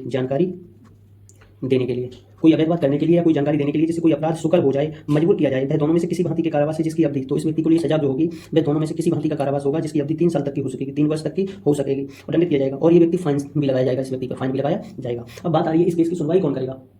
संज्ञेय मामला है, जमानती है, और कोई मजिस्ट्रेट, ये कॉग्निजेबल ऑफेंस है, बेलेबल है, और एनी मजिस्ट्रेट, कोई भी मजिस्ट्रेट इसकी सुनवाई कर सकता है, कोई भी मजिस्ट्रेट इसकी सुनवाई कर सकता है। अगर कोई व्यक्ति किसी व्यक्ति के लिए सदोष परिरोध कर रहा है कि वह कोई संपत्ति या मूल्यवान प्रतिभूति उद्यापित करे, या उससे हितवत कोई व्यक्ति कोई संपत्ति या मूल्यवान प्रतिभूति उद्यापित करे, या उस व्यक्ति को या उससे संबंधित किसी व्यक्ति को, रिलेटेड किसी व्यक्ति को अवैध बात करने के लिए बाध्य किया जाए, या कोई ऐसी जानकारी देने के लिए बाध्य किया जाए जिससे कोई अपराध किया जाना सुकर हो जाए, तो वह इस प्रकार कोई परिरोध करता है तो उसे 3 साल तक की सजा होगी, और इसका कोई मजिस्ट्रेट इसकी सुनवाई कर सकता है। और ये बेलेबल है, जमानती भी है, और कॉग्निजेबल है, पुलिस इसमें गैर उसकी ही जानकारी कर सकती है। अब उसके बाद आती है उपधारा 8। उपधारा 8 क्या कहती है, जो कोई किसी व्यक्ति का सदोष परिरोध इस प्रयोजन से करेगा कि उस परिरोध व्यक्ति से या उससे हितबद्ध किसी व्यक्ति से कोई संस्कृति या कोई जानकारी जिससे किसी अपराध या अविचार का पता चल सके उद्यापित की जाए। अब क्या है, ये कोई संस्कृति या कोई जानकारी, क्या है, संस्वीकृति या जानकारी जिससे किसी अपराध या अविचार का पता चल सके उद्यापित की जाए, या परिरोध व्यक्ति या जिससे हितबद्ध कोई व्यक्ति मजबूर किया जाए कि वह किसी संपत्ति या किसी मूल्यवान प्रतिभूति को प्रत्यावर्तित करे या करवाए, या किसी दावे या मांग की तुष्टि करे। अब यहाँ पर क्या है, संस्कृति जानकारी मांगता है जिससे किसी अपराध का पता चल सके, अपराध या अविचार, अपराध या अविचार का पता चल सके, क्या चल सके, पता, या क्या कहता है, अविचार का पता चल सके, इसके लिए उद्यापित करेगा। या वह व्यक्ति परिरोध व्यक्ति या उससे हितबद्ध कोई व्यक्ति जानबूझकर मजबूर किया जाए कि वह किसी संपत्ति या किसी मूल्यवान प्रतिभूति को प्रत्यावर्तित करे, कोई संपत्ति या मूल्यवान प्रतिभूति को क्या किया जाए, प्रत्यावर्तित, ये प्रत्यावर्तित करे या करवाए, किसी दावे या मांग की तुष्टि करे, या क्या है, प्रत्यावर्तित करे या करवाए, या कोई दावा है या मांग है, दावा या मांग को तुष्टि की जाए, इसके लिए करता है मांग की, या कोई जानकारी दे जिससे किसी संपत्ति की प्रत्यावर्तन कराया जा सके, दोनों में से किसी भांति की जानकारी में, या ये जानकारी दे जिससे किसी क्या हो, जिससे संपत्ति या प्रतिभूति का प्रत्यावर्तन कराया जा सके, तो वह दोनों में से किसी भांति के कारावास से जिसकी अवधि 3 वर्ष तक की हो सकेगी। अब इस व्यक्ति को कैसे, दोनों में से किसी भांति के कारावास से जिसकी अवधि 3 वर्ष तक की हो सकेगी, दंडित किया जाएगा और जुर्माना भी लगाएगा, फाइन। अब ये तो ऊपर वाले के ही समान हो गए, 8वां में कुछ नहीं है, कुछ कैसे नहीं है। ये संज्ञेय मामला है, जमानती है, और कोई मजिस्ट्रेट। अब इसकी सुनवाई कौन करेगा, ये कॉग्निजेबल ऑफेंस है, बेलेबल है, और कोई मजिस्ट्रेट इसकी सुनवाई कर सकता है, अब तक हमने जाना 2 चीज़ें हम जाने कि पहली चीज़ तो जो संज्ञेय मामला, अब हम आपराधिक बल और हमले के विषय में जो धाराएं हैं उनके विषय में उन्हें पढ़ेंगे, उन्हें देखेंगे। किन चीज़ के बारे में देखेंगे, सबसे पहले तो हम देखेंगे धारा 128 में क्या परिभाषित किया गया है। 128 में बल के विषय में बताया गया है, क्या है बल। 128 कहती है कि बल क्या है या बल कहाँ परिभाषित है, धारा 128 में परिभाषित है। इसमें क्या कहा गया है, कोई व्यक्ति द्वारा किसी अन्य व्यक्ति पर बल का प्रयोग किया जाता है, ये कहा जाता है यदि वह उस अन्य व्यक्ति में गति परिवर्तन या गतिहीनता कारित कर देता है, या यदि वह किसी पदार्थ में ऐसी गति परिवर्तन या गतिहीनता कारित कर देता है जिससे उस पदार्थ का स्पर्श उस अन्य व्यक्ति के किसी शरीर के किसी भाग से या किसी ऐसी चीज से जिससे वह अन्य व्यक्ति पहने हुए है या ले जा रहा है, या किसी ऐसी चीज से जो इस प्रकार स्थित है कि ऐसी संस्पर्श से उस अन्य व्यक्ति की संवेदन शक्ति पर प्रभाव पड़ता है। अब क्या बात है, इसे समझ लीजिए, ये व्यक्ति ए है, ए, और दूसरा व्यक्ति है बी। अब ए ने बी पर, दूसरा व्यक्ति क्या है, बी। अब ए ने बी पे बल का प्रयोग कब किया होगा, अगर इसमें गति आ जाए, बी में क्या आ जाए, गति, या जो बी की गति है उसमें परिवर्तन हो जाए, गति में परिवर्तन या गतिहीनता। अगर ए ने बी पे बल प्रयोग किया, जब बी में गति आ जाए, गति परिवर्तन हो जाए या गतिहीनता हो जाए। इसका दूसरा सेगमेंट क्या कहता है, दूसरा सेगमेंट कहता है कोई पदार्थ पर या किसी पदार्थ में, या तो बी नाम के व्यक्ति में, या दूसरी चीज क्या है, पदार्थ में, पदार्थ में या तो गति हो जाए, गति परिवर्तन हो जाए, या गतिहीनता हो जाए। गतिहीनता पदार्थ में गति कारित कर देता है, जिससे उस पदार्थ का स्पर्श उस अन्य व्यक्ति के शरीर के किसी भाग से या किसी ऐसी चीज से जिससे वह अन्य व्यक्ति पहने हुए है या ले जा रहा है, या किसी ऐसी चीज से जो इस प्रकार स्थित है कि ऐसे संस्पर्श से उस अन्य व्यक्ति की संवेदन शक्ति पर प्रभाव पड़ता है। अब क्या कह रहे हैं, इस व्यक्ति ने इस पदार्थ में गति की, गति परिवर्तन किया, गतिहीनता की, तो ये पदार्थ क्या हुआ, इस बी के साथ क्या है, पदार्थ में कर देता है उस स्पर्श उस अन्य व्यक्ति के शरीर से, इस पदार्थ का बी से स्पर्श हो जाता है। क्या होता है, स्पर्श हो जाता है शरीर के किसी भाग से या किसी ऐसी चीज से जिसे वह व्यक्ति पहने हुए है, या तो शरीर से इस पदार्थ का स्पर्श किससे हो जाता है, बी से, या बी जिस चीज को पहने हुए है उससे हो जाता है, या जिस चीज को वह ले जा रहा है उससे हो जाता है, इसके शरीर से हो जाता है, जिसे जो पहने हुए है या जो ले जा रहा है। ये तीन चीजें हैं। अगर बी कोई चीज पहने हुए है उससे इस पदार्थ का स्पर्श हो गया, के शरीर से हो गया, जो चीज पहने हुए है उससे हो गया, या जिसे ले जा रहा है तो उससे हो गया, ले जा रहा है, या किसी ऐसी चीज से जो इस प्रकार स्थित है कि ऐसे संस्पर्श से उस अन्य व्यक्ति की संवेदन शक्ति पर प्रभाव पड़ता है। और इस पर क्या है, संवेदन शक्ति पर प्रभाव पड़ता है। क्या है, संवेदन शक्ति पर प्रभाव पड़ता है। अब इस धारा को तुम समझ पाए, ये ए नाम का व्यक्ति है, ये बी में यदि गति कर दे, गति परिवर्तन करे या गतिहीनता कर दे, या पदार्थ में, ये दूसरा पदार्थ है बी, इसमें कोई गति कर दे, गति परिवर्तन कर दे, गतिहीनता कर दे, जिससे ये पदार्थ इस बी के शरीर से या जो पहने हुए उससे या ले जा रहा है उससे स्पर्श हो जाए, इससे उसकी संवेदन शक्ति पर प्रभाव पड़ता है, तो वह उस पर बल प्रयोग करता है। बल का प्रयोग किया है, ये कहा जाता है बल का प्रयोग किया है। यानी ए और पदार्थ दोनों में गति परिवर्तन, गतिहीनता की, इससे इसके शरीर से टकरा गया, तो ये बल का प्रयोग किया, ये कहा जाता है। अब इसमें क्या है, परंतु यह तब जबकि गतिमान, गति परिवर्तन, गतिहीनता करने वाला व्यक्ति उस गति परिवर्तन, गतिहीनता को अटैचमेंट पश्चात वर्णित तीन तरीकों में से किसी एक द्वारा कार्य करता है, अर्थात तीन तरीकों से करता है, अपनी निजी शारीरिक शक्ति द्वारा। इसके जो परंतु इसमें क्या बताया गया है, इसमें बताया गया है अपनी निजी शारीरिक शक्ति द्वारा तीन तरीकों से, या किसी पदार्थ के इस प्रकार बेन द्वारा कि उसके अपने या किसी अन्य व्यक्ति द्वारा कोई अन्य कार्य किए जाने के बिना ही गति या गति परिवर्तन या गतिहीनता कार्य घटित होगी। किसी पदार्थ के बेन द्वारा, अपनी शरीर की शारीरिक शक्ति द्वारा, तीन चीजें बताई गई हैं। ऐसा करता है शारीरिक शक्ति के द्वारा, दूसरी क्या है, शारीरिक शक्ति के द्वारा, या क्या है, किसी पदार्थ का बेन, कोई पदार्थ है उसका बेन, कोई शक्ति है, कोई पदार्थ का बेन, या किसी जीव जंतु को गति, अगर कोई जीव जंतु है। सबसे पहले हम अपराध बल के बारे में समझ में आया। बल क्या है, अगर कोई व्यक्ति अपनी शरीर की शक्ति के द्वारा, किसी पदार्थ का बेन द्वारा या किसी जीव जंतु के द्वारा किसी व्यक्ति की गति में परिवर्तन कर देता है, गति दे देता है, गति परिवर्तन, गतिहीनता कर देता है, तो वह उस पर बल प्रयोग करता है। या किसी पदार्थ को गति दे देता है, गति परिवर्तन कर देता है, गतिहीनता करता है, और वह पदार्थ किसी व्यक्ति से स्पर्श हो जाता है, वह जो चीज पहने हुए उससे हो जाता है, या वह ले जा रहा है उससे हो जाता है, तो इसने बल प्रयोग किया है, बल का प्रयोग किया है, ऐसा कहा जाता है। और ये कहाँ दिया गया है, धारा 128 में दिया गया है। कहाँ दिया गया है, धारा 128 में। अब धारा 128 के बाद बारी आती है धारा 129 की। धारा 129 में आपराधिक बल के बारे में बताया गया है। किसके बारे में बताया गया है, आपराधिक बल के विषय में, जिसे कहते हैं क्रिमिनल फोर्स। आपराधिक बल के बारे में बताया गया है, क्रिमिनल फोर्स के बारे में। इसमें क्या कहा गया है, इसे ठीक से पढ़ लीजिए। आपराधिक बल, अब ये फोर्स आपने पढ़ा था अभी धारा 128 में, अब क्रिमिनल फोर्स पे आ गए, तो क्रिमिनल फोर्स को पढ़िए, और इसमें कई दृष्टांत भी दिए गए हैं, जा तक के लगभग 8 दृष्टांत भी दिए हैं, इन्हें भी देखेंगे। आपराधिक बल का, जो कोई किसी व्यक्ति पर उस व्यक्ति की सम्मति के बिना बल का प्रयोग किसी अपराध को करने के लिए, या अब मान लीजिए इसमें पहला हिस्सा कहा गया है कि कोई व्यक्ति है, ये ए व्यक्ति है, ये बी पर क्या करता है, बल प्रयोग करता है, बल प्रयोग। और जब ये बल प्रयोग कर रहा है तो सम्मति के बिना किया है, सम्मति के बिना किया गया है। दूसरा अपराध के लिए किया गया है, अपराध करने के लिए किया गया है। अगर कोई ए ने बी पर बल का प्रयोग किया उस बी की सम्मति के बिना, और कोई अपराध करने के लिए, या ऐसे बल के प्रयोग से कारित करने के आशय से, या ऐसे बल के प्रयोग से कारित करने के आशय से, या ऐसे बल के प्रयोग से संभवतः उस व्यक्ति को जिस पर बल का प्रयोग किया गया है कोई क्षति, भय या क्षोभ कारित करेगा, या ऐसे बल के प्रयोग से संभवतः उस व्यक्ति को जिस पर बल प्रयोग किया गया है। अब इसमें इसका क्या है, ऐसे बल के प्रयोग से कारित करने के आशय से। इसमें 3-4 हिस्से हैं इस धारा के। ये जानते हुए जानबूझकर करता है, उससे अन्य व्यक्ति पर आपराधिक बल का प्रयोग किया जाना कहा जाता है। अब इसमें पहला हिस्सा क्या है, अगर ए बी पर बल प्रयोग करता है उसकी सम्मति के बिना और कोई अपराध करने के लिए करता है, तो वह दूसरा क्या है, इसका जो दूसरा सेगमेंट है, ऐसे बल के प्रयोग से कारित करने के आशय से। ये बल के प्रयोग के आशय क्या है, अब इसने ए ने बी पर अपराध किया, ए ने प्रयोग किया बल, तो बल प्रयोग किया, और इस बल प्रयोग किया आपने, और इस बल प्रयोग का आशय क्या था, इसका जो आशय था, आशय से इसकी उसे कोई अपराध, आशय क्या है, कोई अपराध करने का था। या तीसरा पोर्शन क्या है, ए ने बी पे अपराध किया, बी के खिलाफ कोई ऑफेंस किया है। अगर ए ने बी के खिलाफ कोई ऑफेंस बल प्रयोग किया है, और किस लिए, कि बी को 2-3 चीजें हो, या तो कोई क्षति हो, दूसरी क्या हो, कोई भय हो, इसके लिए भय हो, या कोई क्षोभ हो, क्या हो, क्षोभ। इन चीजों को देख लेते हैं। दोबारा इसका इंग्लिश पोर्शन देखते हैं। Whoever intentionally use force to any person, अगर कोई व्यक्ति जो किसी पर्सन पर intentionally use without that person's consent, उस व्यक्ति की सहमति के बिना, उस व्यक्ति पर फोर्स, अगर किसी व्यक्ति पर कोई व्यक्ति उस व्यक्ति की सहमति के बिना फोर्स का प्रयोग करता है, in order to commit any of offence, कोई अपराध करने के लिए, और intending by the use of such force to cause और उस आशय से, उस कारण से कि वह उसे कोई अपराध करे, इस आशय से, इसका अपराध का इस आशय से करता है उस पर, किसी व्यक्ति पर फोर्स की उस व्यक्ति को कोई अपराध करे या अपराध करने के आशय से, अपराध के आशय से प्रयोग करता है किसी व्यक्ति पर, उसकी सहमति के बिना है। सम्मति बहुत जरूरी है, सम्मति के बिना किया गया है और अपराध करने के आशय से किया गया है। और known it to be likely that wise that use of such force he will cause injury, क्षति, इंजुरी, फियर या अनोइंस,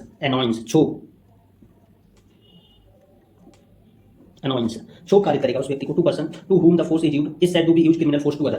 अगर एक व्यक्ति ने दूसरे व्यक्ति पर बल प्रयोग किया उसकी सहमति के बिना अपराध करने के लिए, तो इस तरह के 3 खंड थे। या अपराध करने के आशय से किया, अपराध करने के आशय से, या उस व्यक्ति को इंजरी, फियर या अनोयंस करने के लिए किया, तो वह आपराधिक बल का प्रयोग किया, ऐसा कहा जाता है। अब इसके दृष्टांत है, इसमें लगभग 7-8 दृष्टांत है, इन्हें देख लीजिए। पहला है, इन दृष्टांतों को देखने से क्या है, उसकी अपराध, अगर आपने किसी का बल प्रयोग किया है, बल कहां परिभाषित किया गया था, बल को आपको धारा 128 में बताया गया था। 129 व्यक्ति जो बल प्रयोग है सहमति के बिना कर रहे हैं किसी व्यक्ति पर, कोई अपराध करने के लिए कर रहे हैं या कोई अपराध करने के आशय से कर रहे हैं, या कोई क्षति, क्षोभ, इंजुरी, क्षति, भय, फियर और क्षोभ कारित हो इसलिए कर रहे हैं तो आप आपराधिक बल का प्रयोग कर रहे हैं, ये कहा जाता है। या नदी के किनारे रस्सी में बंधी हुई नाव पर बैठा है, ये या कौन है, एक नाव पर बैठा हुआ है, का रस्सियों को उद्बंधित करता है, रस्सियों को उद्बंधित करता है और उस प्रकार नाव को धार में जानबूझकर बहा देता है, उद्बंधित करता है और इस प्रकार नाव को धार में जानबूझकर बहा देता है। यहाँ का या को जानबूझकर गतिमान करता है, उसने गतिमान करता है, और वह ऐसा उन पदार्थों को ऐसी रीति से बेअनित करके करता है कि किसी व्यक्ति की ओर से कोई अन्य कार्य किए बिना ही गति उत्पन्न हो जाती है। गति उत्पन्न इसमें क्या है, किसी पदार्थ को बेअनित, परंतु किसी पदार्थ को बेअनित कर देता है, मैंने इस पदार्थ को बेअनित कर देता है कि उस पदार्थ के बेअनित करने मात्र से ही किसी चीज में किए बिना ही बेअनित करके करता है कि किसी व्यक्ति की ओर से कोई अन्य कार्य किए बिना ही गति उत्पन्न हो जाती है। अतएव काने यहाँ पर बल का प्रयोग जानबूझकर किया है, और यदि उसने यहाँ की सम्मति के बिना ये कार्य कोई अपराध करने के लिए या यह आशय रखते हुए या ये संभव जानते हुए किया है कि ऐसे बल प्रयोग से भय या कुछ क्षति, भय, क्षोभ कारित करे, तो काने यहाँ पर आपराधिक बल का प्रयोग किया है, आपराधिक बल का प्रयोग किया है। इस दृष्टांत को ठीक से समझ लीजिए, इस दृष्टांत को ठीक से समझ लीजिए। सबसे पहले पहला दृष्टांत है का, सबसे पहला दृष्टांत का है, सबसे पहला दृष्टांत का है, काम क्या है, या नदी के किनारे रस्सी से बंधी हुई एक नाव में बैठा है। मान लीजिए ये क्या है, नाव है, और इस नाव में कौन बैठा है, या। अब नाव, ये नाव है और नाव में या बैठा हुआ है। का रस्सियों को उद्बंधित करता है। अब एक व्यक्ति आया, का ये रस्सियां खोलता है, क्या करता है, रस्सियों को खोल देता है, रस्सियों को खोलता है, उद्बंधित करता है, और उस प्रकार नाव को धार में जानबूझकर बहा देता है। ये नाव को बहा देता है, धर्म पद। यहाँ का या को जानबूझकर गतिमान करता है, और वह ऐसा उन पदार्थों को ऐसी रीति से बेअनित करके करता है, बेअनित करके उन पदार्थों को बेअनित करके करता है। अब जो इसके लिए जो हमें इस सेक्शन के लिए जिसे हम देख रहे हैं, तो इसमें जो सेक्शन धारा 128 का दूसरा पोर्शन था, किसी पदार्थ का बेअनित करता है, तो इसे देख लीजिए, किसी पदार्थ का बेअनित करता है, दूसरा परंतु का दूसरा हिस्सा था, किसी पदार्थ के इस प्रकार बेअन द्वारा कि उसके अपने या किसी अन्य व्यक्ति द्वारा कोई अन्य कार्य किए जाने के बिना ही गति या गति परिवर्तन या गतिहीनता घटित होगी। अगर किसी पदार्थ का, ये कहाँ पर है, ये पदार्थ का बेअन किया, उसके बाद ये या कोई अन्य व्यक्ति कोई कार्य करे या ना करे, उसके बाद भी क्या होगी, गति होगी, गति परिवर्तन होगा, गति परिवर्तन होगी या गतिहीनता होगी। ये चीजें अगर होती हैं तो ये चीजें हो जाएंगी। ऐसी कंडीशन में इस व्यक्ति ने क्या किया, इस व्यक्ति ने इसे रस्सियों को खोला, पदार्थ को बेअन कर दिया इस प्रकार से, तो इस प्रकार से इसमें गति आ गई। अब क्या कह रहे हैं, किसी कोई अन्य पदार्थ की उत्पन्न हो जाती है। काने यहाँ पर बल का प्रयोग जानबूझकर किया है, काने यहाँ पर बल का प्रयोग जानबूझकर किया है, और यदि उसने या की सम्मति के बिना किया है। अब ये बात कहाँ पर है, या की सम्मति के बिना। इस धारा में सम्मति का बहुत ज्यादा महत्व है, इस धारा में सम्मति का, ये बल का प्रयोग तो उसने किया है जानबूझकर, ये बात क्लियर हो गई। अब ये सम्मति के बिना किया है, और या को कोई अपराध करने के लिए क्या किया है, या को कोई क्षति, भय, क्षोभ कार्य करने के लिए किया है, कोई क्षति, भय, क्षोभ कार्य करने के लिए किया है, तब या तो ये क्या है, सम्मति के बिना, किसके लिए, अपराध के लिए, या कोई क्षति, भय या क्षोभ, क्षति, भय, क्षोभ कार्य करने के लिए किया है। ये इतनी बातें बताई गई हैं, इसके लिए किया है। तो इसने इन कंडीशन में आपराधिक बल का प्रयोग किया है। किसका प्रयोग किया है, आपराधिक बल का प्रयोग किया है, आपराधिक बल का प्रयोग किया है, ये कहा जाता है। अब जब आपराधिक बल का प्रयोग किया है, तब इसके बाद इसका जो दूसरा दृष्टांत है, खा, इसे और देख लीजिए। या एक रथ में सवार होकर चल रहा है, या कौन है, रथ, इसमें या है और ये है रथ, क्या है, रथ, यहाँ में सवार होकर चल रहा है। का या के घोड़ों को जानबूझकर चाबुक मारता है। अब जो रथ है, या चल रहा है, अब इसमें एक व्यक्ति का है, का घोड़ों को चाबुक मारता है, घोड़ों को चाबुक मारता है, जानबूझकर चाबुक मारता है, और उसके द्वारा उनकी चाल को तेज कर देता है। यहाँ काने जीव जंतुओं को उनकी अपनी गति परिवर्तित करने के लिए उत्प्रेरित करके इसमें किसी जीव जंतु के द्वारा, किसी जो बल प्रयोग किसके द्वारा किया जा सकता है, जीव जंतुओं की गति में परिवर्तन के द्वारा किया जा सकता है। तो इसने यहाँ पे जीव जंतुओं की गति में परिवर्तन के द्वारा जीव जंतु को गति में परिवर्तन के लिए उत्प्रेरित करके या की गति परिवर्तन कर दिया है। अगर किसी जीव जंतु को गति में परिवर्तन किया, उसके कारण किसी अन्य व्यक्ति गति परिवर्तन कर दिया, काने यहाँ पर बल का प्रयोग किया है, काने बल का प्रयोग किया है, घोड़ों की गति में बल का प्रयोग कर दिया। अब इसमें बल का प्रयोग किया, उसकी गति में परिवर्तन हो गया, तो बल प्रयोग किया है। और यदि यानी उस सम्मति के बिना, और ये कार्य यह आशय रखते हुए या ये संभव जानते हुए कि भय उससे या कोई क्षति, भय, क्षोभ उत्पन्न करे, तो काने यहाँ पर आपराधिक बल का प्रयोग किया है, आपराधिक बल का प्रयोग किया है। तो का ने यहाँ पर आपराधिक बल का प्रयोग किया है। उसके बाद तीसरा दृष्टांत है गा। या एक पालकी में सवार होकर चल रहा है, या को लूटने का आशय रखते हुए का पालकी का डंडा पकड़ लेता है और पालकी को रोक देता है। यहाँ का ने या को गतिहीन किया है और ये उसने अपनी शारीरिक शक्ति द्वारा किया है, शारीरिक शक्ति द्वारा किया है। अगर ये काम शारीरिक शक्ति द्वारा किया गया है, पदार्थ का व्ययन किया गया है, जीव जंतु के द्वारा किया गया है। ये तीसरा दृष्टांत जिसके बारे में हम चर्चा कर रहे हैं, ये क्या है? तीसरा दृष्टांत है खा गा। गा क्या है? ये पालकी वाला है, ये है इसमें क्या बैठ के जा रहा है, ये है पालकी, और पालकी को का ने अपने हाथ से रोक दिया, तो गति परिवर्तन कर दिया उसने, अपने अतः बल का प्रयोग किया है। का ने ये या की सम्मति के बिना ये कार्य अपराध करने के लिए जानबूझकर किया है, इसलिए का ने यहाँ पर आपराधिक बल का प्रयोग किया है। अब ये जो तीन दृष्टांत थे, ये जो उस आपको पता था कि जो बल का प्रयोग किया है तो या तो शरीर की संपत्ति के द्वारा किया हो, किसी पदार्थ के व्ययन के द्वारा किया गया हो, या किसी जीव जंतु में गति कार्य करके किया गया हो, ऐसा कहा जाता है। तो उसने आपराधिक बल का प्रयोग किया है। तो ये आपराधिक बल का प्रयोग किया है। उसके बाद है अगला दृष्टांत आता है गा। का सड़क पर जानबूझकर या को धक्का देता है। का सड़क है, सड़क पर जानबूझकर या को धक्का देता है, सही है। यहाँ का ने अपनी निजी शारीरिक शक्ति द्वारा अपने शरीर को इस प्रकार गति दी है। का ने अपनी निजी शारीरिक शक्ति द्वारा अपने शरीर को इस प्रकार, का सड़क पर जानबूझकर या को धक्का देता है। का ने अपनी निजी शारीरिक शक्ति द्वारा अपने शरीर को इस प्रकार गति दी है कि भय या से संस्पर्श में आई, अतः उसने जानबूझकर या पर बल का प्रयोग किया है। और यदि उसने या की सम्मति के बिना ये कार्य यह आशय रखते हुए या संभव जानते हुए कि भय उसे या को क्षति भय क्षोभ उत्पन्न करे, तो उसने या पर आपराधिक बल का प्रयोग किया है। का ये आशय रखते हुए ये संभव जानते हुए एक पत्थर फेंकता है कि वह पत्थर इस प्रकार या के वस्त्र के या द्वारा ले जाई जाने वाली किसी वस्तु के संस्पर्श में आएगा। अगर क्या नाम है, अगर एक व्यक्ति है, वह का नाम का एक व्यक्ति है, ये पत्थर फेंकता है, वह या तो स्पर्श या के वस्त्र के या एक द्वारा ले जाई जा रही वस्तु के संस्पर्श में आएगा कि वह पानी में गिरेगा और उछलकर पानी या के कपड़ों पर या ए द्वारा ले जाई जाने वाली किसी वस्तु पर जा पड़ेगा। यहाँ यदि पत्थर के फेंके जाने से ये परिणाम उत्पन्न हो जाए कि कोई पत्थर या की वस्तुओं से संपर्क में आए, तो का ने या पर बल का प्रयोग किया है। और यदि उसने या की सम्मति के बिना ये कार्य उसके द्वारा या कुछ क्षति भय क्षोभ उत्पन्न करने का आशय रखते हुए किया है, तो उसने या पर आपराधिक बल का प्रयोग किया है। क्षति भय क्षोभ उत्पन्न करने के लिए, केवल अपराध करने के लिए किया है, तो उसने आपराधिक बल का प्रयोग किया है। का किसी महिला का घूंघट जानबूझकर हटा देता है, किसी महिला का घूंघट जानबूझकर हटा देता है। यहाँ का ने उस पर जानबूझकर बल का प्रयोग किया है। और यदि उसने उस महिला की सम्मति के बिना ये कार्य यह आशय रखते हुए या ये संभव जानते हुए किया है कि उससे उसको क्षति भय या क्षोभ उत्पन्न हो, तो उसने उस आपराधिक बल का प्रयोग किया है, आपराधिक बल का प्रयोग किया है। या स्नान कर रहा है, या स्नान करने के टब में ऐसा जल डाल देता है जिससे वह जानता है कि वह उबल रहा है। या स्नान कर रहा है का या स्नान करने के टब में ऐसा जल डाल देता है जिससे वह जानता है कि वह उबल रहा है। यहाँ उबलते हुए जल में ऐसी गति को अपनी शारीरिक शक्ति द्वारा जानबूझकर उत्पन्न करता है कि उस जल का संस्पर्श या से होता है या अन्य जल से होता है जो इस प्रकार स्थित है कि ऐसे संस्पर्श से या को की संवेदन शक्ति प्रभावित होती है। इसलिए का ने या पर जानबूझकर बल का प्रयोग किया है। और यदि उसने ऐसा उसकी या की सम्मति के बिना ये कार्य या आशय रखते हुए या संभव जानते हुए किया है कि वह उससे या को क्षति या भय क्षोभ उत्पन्न करे, तो का ने आपराधिक बल का प्रयोग किया है। आखिरी दृष्टांत और है का या की सम्मति के बिना एक कुत्ते को यहाँ पर झपटने के लिए भड़काता है। यहाँ यदि का आशय या कुछ क्षति भय क्षोभ कार्य करने का है, तो उसने यहाँ पर आपराधिक बल का प्रयोग किया है। ये दृष्टांत थे। इन दृष्टांतों के लिए अगर आप चाहें तो दूसरी बार और रिवाइज कर लीजिए, और अगर आप रिवाइज कर लेंगे तो ज़्यादा बेटर है। उसके बाद आती है बात, हम आगे बढ़ते हैं धारा 130। किसकी बात आती है? धारा 130। धारा 130 में क्या है? धारा 130 में हमला है। क्या है? हमला। हमला के लिए बताया गया है, या इसे कहते हैं असॉल्ट। हमला क्या है इसे पढ़िए, उसके बाद नोट कीजिए ठीक तरीके से।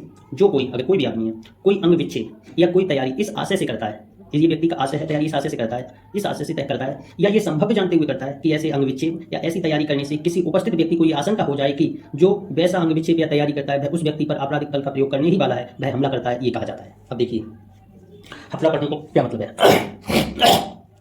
इस धारा को ठीक से समझने के लिए आपके लिए क्या है, ये दो व्यक्ति हैं, एक ए है और एक है बी।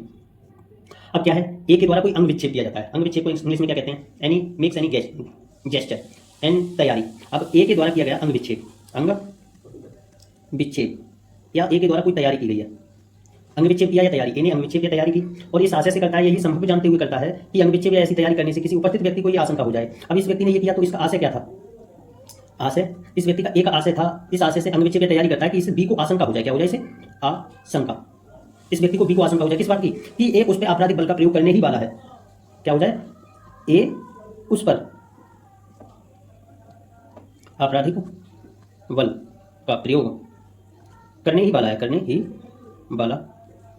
है, ये ए है और ये बी है। ए ने क्या किया था? अंग विच्छेद किया था या तैयारी की थी, और ये अंग विच्छेद और तैयारी इस आशय से किया था कि बी को आशंका हो जाए कि ए उस पर आपराधिक बल का प्रयोग करने वाला है। किसका? आपराधिक बल का प्रयोग करने वाला है। तो ए बी पर हमला करता है, ऐसा कहा जाएगा। केवल शब्द हमले की कोटि में नहीं आते, किंतु कोई व्यक्ति ऐसे शब्द प्रयोग करता है जो उसके अंग विच्छेद या तैयारी को ऐसा अर्थ दे सकते हैं जिससे अंग विच्छेद तैयारी हमले की कोटि में आ जाएंगे। अब इसके लिए कुछ दृष्टांत हैं, इसे देख लीजिए, क्या क्या देखा आपने? आपने देखा सबसे पहले 128, उसके बाद 129, उसके बाद 130 हमला। 130 के बाद हमले में जो दृष्टांत है उसके बाद क्या है, या पर अपना मुक्का का इस आशय से या ये संभव जानते हुए हिलाता है कि उसके द्वारा या को ये विश्वास हो जाए कि का या को मारने वाला ही है, का ने हमला किया है, ये विश्वास हो जाए। अब ये पहला दृष्टांत है, इसमें जो दृष्टांत है पहला का, ये का व्यक्ति का नाम का ये का है, ये मुक्का दिखाता है, क्या है मुक्का, किसको, या को। तो या को विश्वास हो जाए क्या, इसे ए का विश्वास हो जाए कि भाई उस पर या को ये विश्वास हो जाए कि का या को मारने वाला है, जो का है वो या को मारने वाला है, का या को मारने वाला है, ये विश्वास हो जाए, क्या हो जाए विश्वास। तो का ने क्या किया है, तब का ने हमला किया है, का ने क्या किया है हमला हमला किया है। दूसरा दृष्टांत क्या है, दूसरा दृष्टांत है का एक हिंसक कुत्ते की मुख बंधनी इस आशय से या ये संभव जानते हुए बोलना आरंभ करता है कि उसके द्वारा या को ये विश्वास हो जाए कि या पर कुत्ते से आक्रमण कराने वाला है, का ने या पर हमला किया है। अब ये दूसरा दृष्टांत का है, ये का नाम का व्यक्ति है का, इसके पास एक कुत्ता है, क्या है कुत्ता। अब कुत्ता क्या बोलता है, जो कुत्ते के गले में पड़ी हुई चेन है, चेन खोलता है, और क्यों खोलता है, इस आशय से खोलता है, इसे विश्वास हो जाए कि वह कुत्ते से कटवाएगा, तो ए ने आक्रमण या पर कटवाएगा तो हमला करवाएगा, तो का ने हमला किया है, का ने हमला किया है, ऐसा कहा जाएगा। तीसरा दृष्टांत है गा, या से ये कहते हुए मैं तुम्हें पीटूंगा, या से ये कहते हुए मैं तुम्हें पीटूंगा, का एक छड़ी उठा लेता है, ये का नाम का व्यक्ति है, ये छड़ी उठाता है, और क्या कहते हुए मैं तुम्हें पीटूंगा, ये का नाम का व्यक्ति छड़ी उठाता है, मैं तुम्हें पीटूंगा की एक बात कहते हुए किससे, या से। यहाँ यद्यपि का द्वारा प्रयोग में लाए गए शब्द किसी अवस्था में हमले की कोटि में नहीं आते, ये शब्द जो है वो हमले की कोटि में नहीं आते, यद्यपि केवल अंग विच्छेद बनाना जिसके साथ अन्य परिस्थितियों का अभाव है हमलों की कोटि में भी आए, तथापि शब्दों द्वारा स्पष्टीकरण द्वारा भय अंग विच्छेद हमले की कोटि में आ सकेगा। यानी क्या कह रहे हैं, ये जो शब्द कहे थे शब्द हमला नहीं है, शब्द क्या है, शब्द हमला नहीं है, लेकिन शब्द प्लस अंग विच्छेद ये हमला हो गया, पूरा हमला हो सकेंगे। अब उसके बाद आगे बढ़ते हैं, जिन चीजों को आपने, अब हम धारा 131 के विषय में पढ़ेंगे। अब ये क्या कह रहे हैं, धारा 131 धारा 131 में क्या है, धारा 131 में हमला और आपराधिक बल, क्या बल के लिए दंड दिया गया है, क्या दिया गया है, दंड। हमला और आपराधिक बल के लिए दंड के बारे में बताया गया है। अब हम देखिए हमला और आपराधिक बल के लिए जिस दंड के विषय में उल्लेख किया गया है, इसे देखते पढ़ते हैं। जो कोई किसी व्यक्ति पर हमला या आपराधिक बल का प्रयोग उस व्यक्ति द्वारा गंभीर और अचानक प्रकोपन दिए जाने पर करने से अन्यथा करेगा, वह दोनों में से किसी भांति के कारावास से जिसकी अवधि 3 मास तक की हो सकेगी, या जुर्माने से जो 1000 रुपये तक का हो सकेगा, या दोनों से दंडित किया जाएगा। अब इसमें क्या है, दंड क्या है, वह दोनों में से किसी भांति का कारावास, और इसकी अवधि क्या होगी, 3 मास तक की, 3 मंथ तक की हो सकेगी, और उसे फाइन या जुर्माने से या फाइन से ये फाइन कितना हो सकेगा, 1000 तक का, 1K तक का हो सकेगा, या दोनों से या वॉट से दंडित किया जाएगा। अगर कोई व्यक्ति किसी व्यक्ति पर हमला करता है या आपराधिक बल का प्रयोग करता है तो उसे क्या कह सकेंगे, तो उसे 3 महीना तक की सजा हो सकती है, जुर्माना लग सकता है 1000 का, या दोनों। अब इसके बाद कहें कि हमला या आपराधिक बल के लिए किसी व्यक्ति पर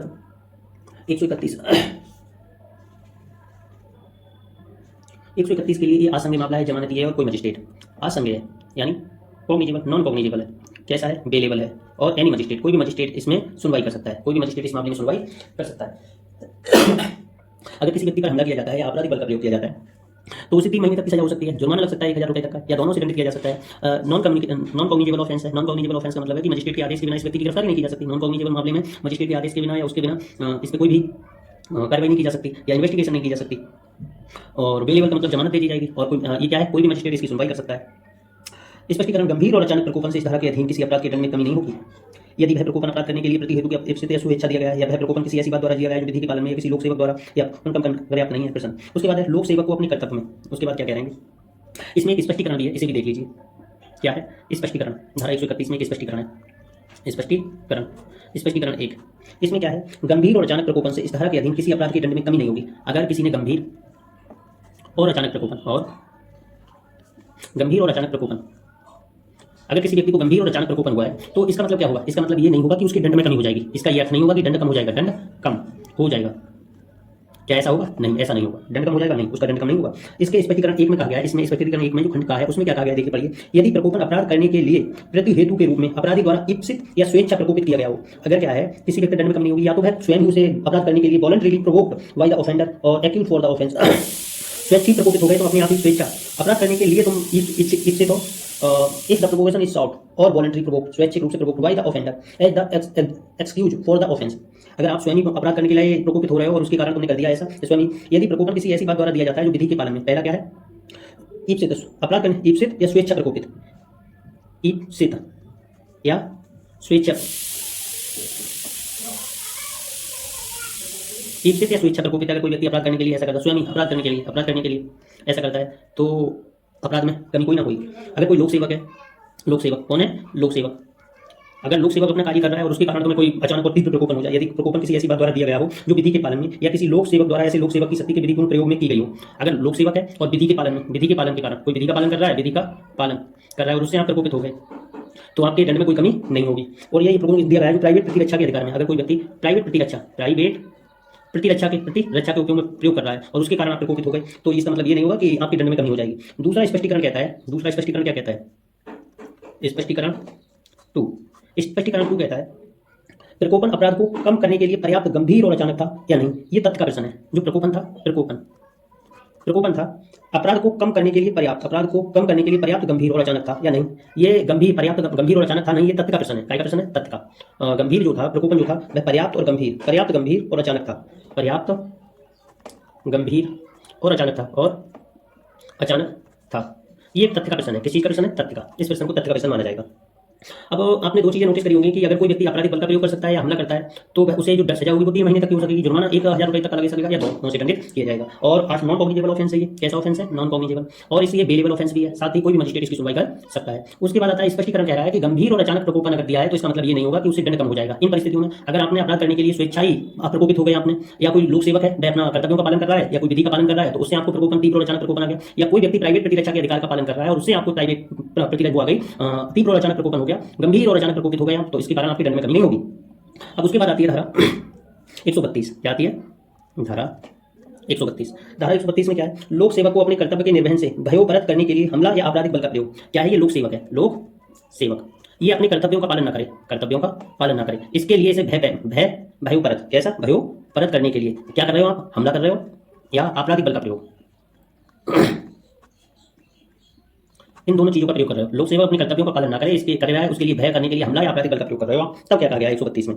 जो कोई ऐसे व्यक्ति पर जो लोक सेवक हो और उस समय जब वैसे लोक सेवक के नाते वह अपने कर्तव्यों का निष्पादन कर रहा हो, या इस आशय से कि उस व्यक्ति को वैसे लोक सेवक के नाते अपने कर्तव्यों के निर्वहन से निवारित करे या भयोपरत करे, या ऐसे लोक सेवक के नाते उसके अपने कर्तव्यों के विधिपूर्ण निर्वहन में की गई या की जाने वाली किसी बात के परिणाम स्वरूप हमला करेगा या आपराधिक बल का प्रयोग करेगा, वह दोनों में से किसी भांति के कारावास से जिसकी अवधि 2 वर्ष तक की हो सकेगी और जुर्माने से और फाइन से या दोनों से दंडित किया जाएगा, वोट से दंडित किया जाएगा। अगर कोई लोक सेवक अपने कर्तव्यों का पालन कर रहा है और इस कारण आप उस पर हमला कर रहे हैं, उसे भय में डालने के लिए ना करें या उसने किया है इसलिए, तो आप दोनों में से किसी भांति के कारावास से जिसकी अवधि 2 वर्ष तक की हो सकेगी दंडित किया जाएगा आपको।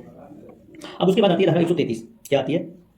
धारा 133 कहती है गंभीर प्रकोपन होने से अन्यथा किसी व्यक्ति का अनादर करने के आशय से उस पर हमला या क्या है? ये तो कह रहे हो अनादर करने के लिए असॉल्ट एंड क्रिमिनल फोर्स का यूज। अगर किसी व्यक्ति का अनादर करना है उसके लिए असॉल्ट या क्रिमिनल फोर्स का यूज कर रहे हो आप, तो क्या होगा इसके लिए? जो कोई किसी व्यक्ति पर हमला या आपराधिक बल का प्रयोग उस व्यक्ति द्वारा गंभीर और अचानक प्रकोपन दिए जाने पर करने से अन्यथा इस आशय से करेगा कि तद्वारा उसका अनादर किया जाए, दोनों में से किसी भांति के कारावास से जिसकी अवधि 2 वर्ष तक की हो सकेगी या जुर्माने से या दोनों से दंडित किया जाएगा। तो इस व्यक्ति के लिए जो दंड होगा वह दोनों में से किसी भांति का जिसकी अवधि 2 वर्ष तक की हो सकेगी या फाइन से या वॉच से, दोनों से दंडित किया जाएगा।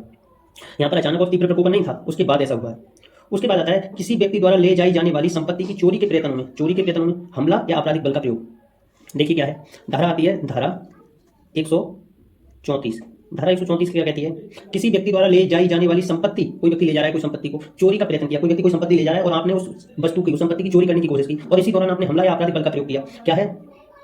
कोई व्यक्ति है, ये संपत्ति ले जा रहा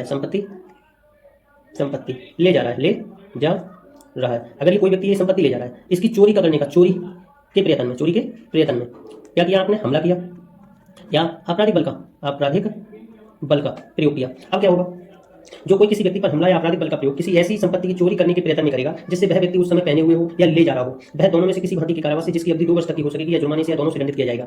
तो वह दोनों में से किसी भांति के कारावास से जिसकी अवधि 2 साल तक की हो सकेगी या जुर्माने से या दोनों से या बहुत। अगर कोई व्यक्ति मान लीजिए कोई जेवर पहना है और उस दौरान छीनने के लिए आपने हमला किया उस पर या आपराधिक बल का प्रयोग किया, तो 2 साल तक की सजा हो सकेगी, फाइन जुर्माना दोनों से दंडित किया जाएगा।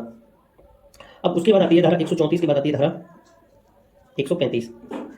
धारा 134 के बाद धारा 135 किसी व्यक्ति का सदोष परिरोध करने के प्रयत्नों में हमला या आपराधिक बल का प्रयोग।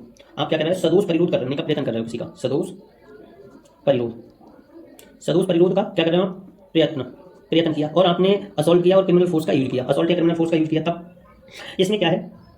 जो कोई किसी व्यक्ति पर हमला या आपराधिक बल का प्रयोग उस व्यक्ति का सदोष परिरोध करने का प्रयत्न करने में करेगा, वह दोनों में से किसी भांति के कारावास से जिसकी अवधि 1 वर्ष तक की हो सकेगी, या जुर्माने से जो 5,000 रुपये तक का हो सकेगा, दोनों में से किसी भांति के कारावास से जिसकी अवधि 1 साल तक की हो सकेगी, या जुर्माने से या फाइन से जो 5,000 रुपये तक का हो सकेगा, 5K तक का हो सकेगा, या दोनों से या बहुत से दंडित किया जाएगा, दंडित किया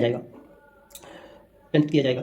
उसके बाद गंभीर प्रकोपन मिलने पर हमला या आपराधिक बल का प्रयोग, गंभीर प्रकोपन मिलने पर हमला या आपराधिक बल, जो कोई किसी व्यक्ति पर हमला या आपराधिक बल का प्रयोग उस व्यक्ति का सदोष परिरोध करने पर, जो कोई धारा 136 आती है, धारा 136 गंभीर और अचानक प्रकोपन, गंभीर और अचानक प्रकोपन मिला, उसके बाद आपने किसी पर हमला किया, असॉल्ट किया और क्रिमिनल फोर्स का यूज किया है, तब जो कोई किसी व्यक्ति पर हमला या आपराधिक बल का प्रयोग उस व्यक्ति द्वारा दिए गए गंभीर और अचानक प्रकोपन करेगा, वह सादा कारावास से जिसकी अवधि 1 मास तक की हो सकेगी, सिंपल इंप्रिजनमेंट से जिसकी अवधि 1 मास की 1 मंथ तक की हो सकेगी, 1 महीने तक की हो सकेगी, या जुर्माने से या फाइन से जो 2,000 रुपये तक का हो सकेगा, 2K तक का हो सकेगा, या दोनों से दंडित किया जाएगा, बहुत से दंडित किया जाएगा। अब तक आपने जो चीजें देखी उनके बारे में जो सजा है इन्हें एक बार देख लीजिए। अब ये देख लीजिए कि इनका विचार कौन करेगा। इन चीज़ों को देख लीजिए दोबारा, और देख लीजिए इनके जो कोर्ट हैं वो इनके द्वारा किसके द्वारा विचार किया जाएगा इनका।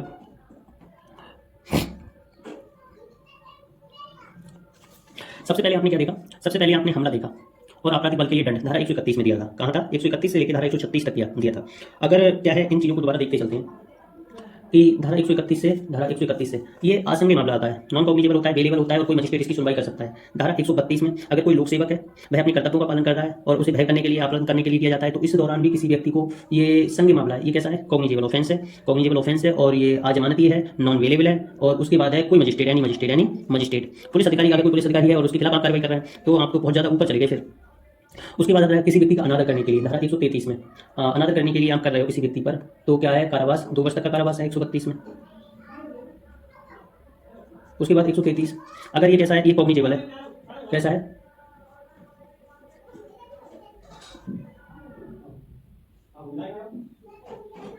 ये धारा नॉन कॉग्निजेबल है, वेलेबल है और धारा 133 में क्या है? संज्ञेय है, असंज्ञेय है, नॉन कॉग्निजेबल, जमानती है और एनी मजिस्ट्रेट, कोई भी मजिस्ट्रेट इसमें कार्रवाई कर सकता है। कोई व्यक्ति है, वह संपत्ति ले जा रहा है तो उस पर चोरी करने के लिए कोई व्यक्ति है, कोई पैनिया ले जा रहा है तो ये संज्ञेय मामला है, जमानती है तो ये कैसा है? संज्ञेय, कॉग्निजेबल ऑफेंस है, बेलेबल है और कोई मजिस्ट्रेट इसका सुनवाई कर सकता है, उसके बाद आती है धारा 135, ये संज्ञेय मामला है, कॉग्निजेबल ऑफेंस है, बेलेबल है और कोई मजिस्ट्रेट इसका, एनी मजिस्ट्रेट इसकी सुनवाई कर सकता है। उसके बाद आती है धारा 126, असंज्ञेय मामला है, नॉन कॉग्निजेबल मामला है, वेलेबल है और कोई मजिस्ट्रेट यानी मजिस्ट्रेट इसकी सुनवाई कर सकता है। अब आपने देखा कि अगर किसी व्यक्ति पर आप हमला कर रहे हो, आपराधिक बल का प्रयोग कर रहे हो, तो वो कौन कौन सी चीज़ें हैं जिनमें आप किसी व्यक्ति का हमला कर रहे हैं और आपराधिक बल का प्रयोग कर रहे हैं, तो क्या होगा। अब हमारे पास जो नई धाराएं आ रही हैं वो व्यापरण है, अपहरण है, व्यापरण और अपहरण से संबंधित आ रही हैं। इन्हें और देखते चलते हैं।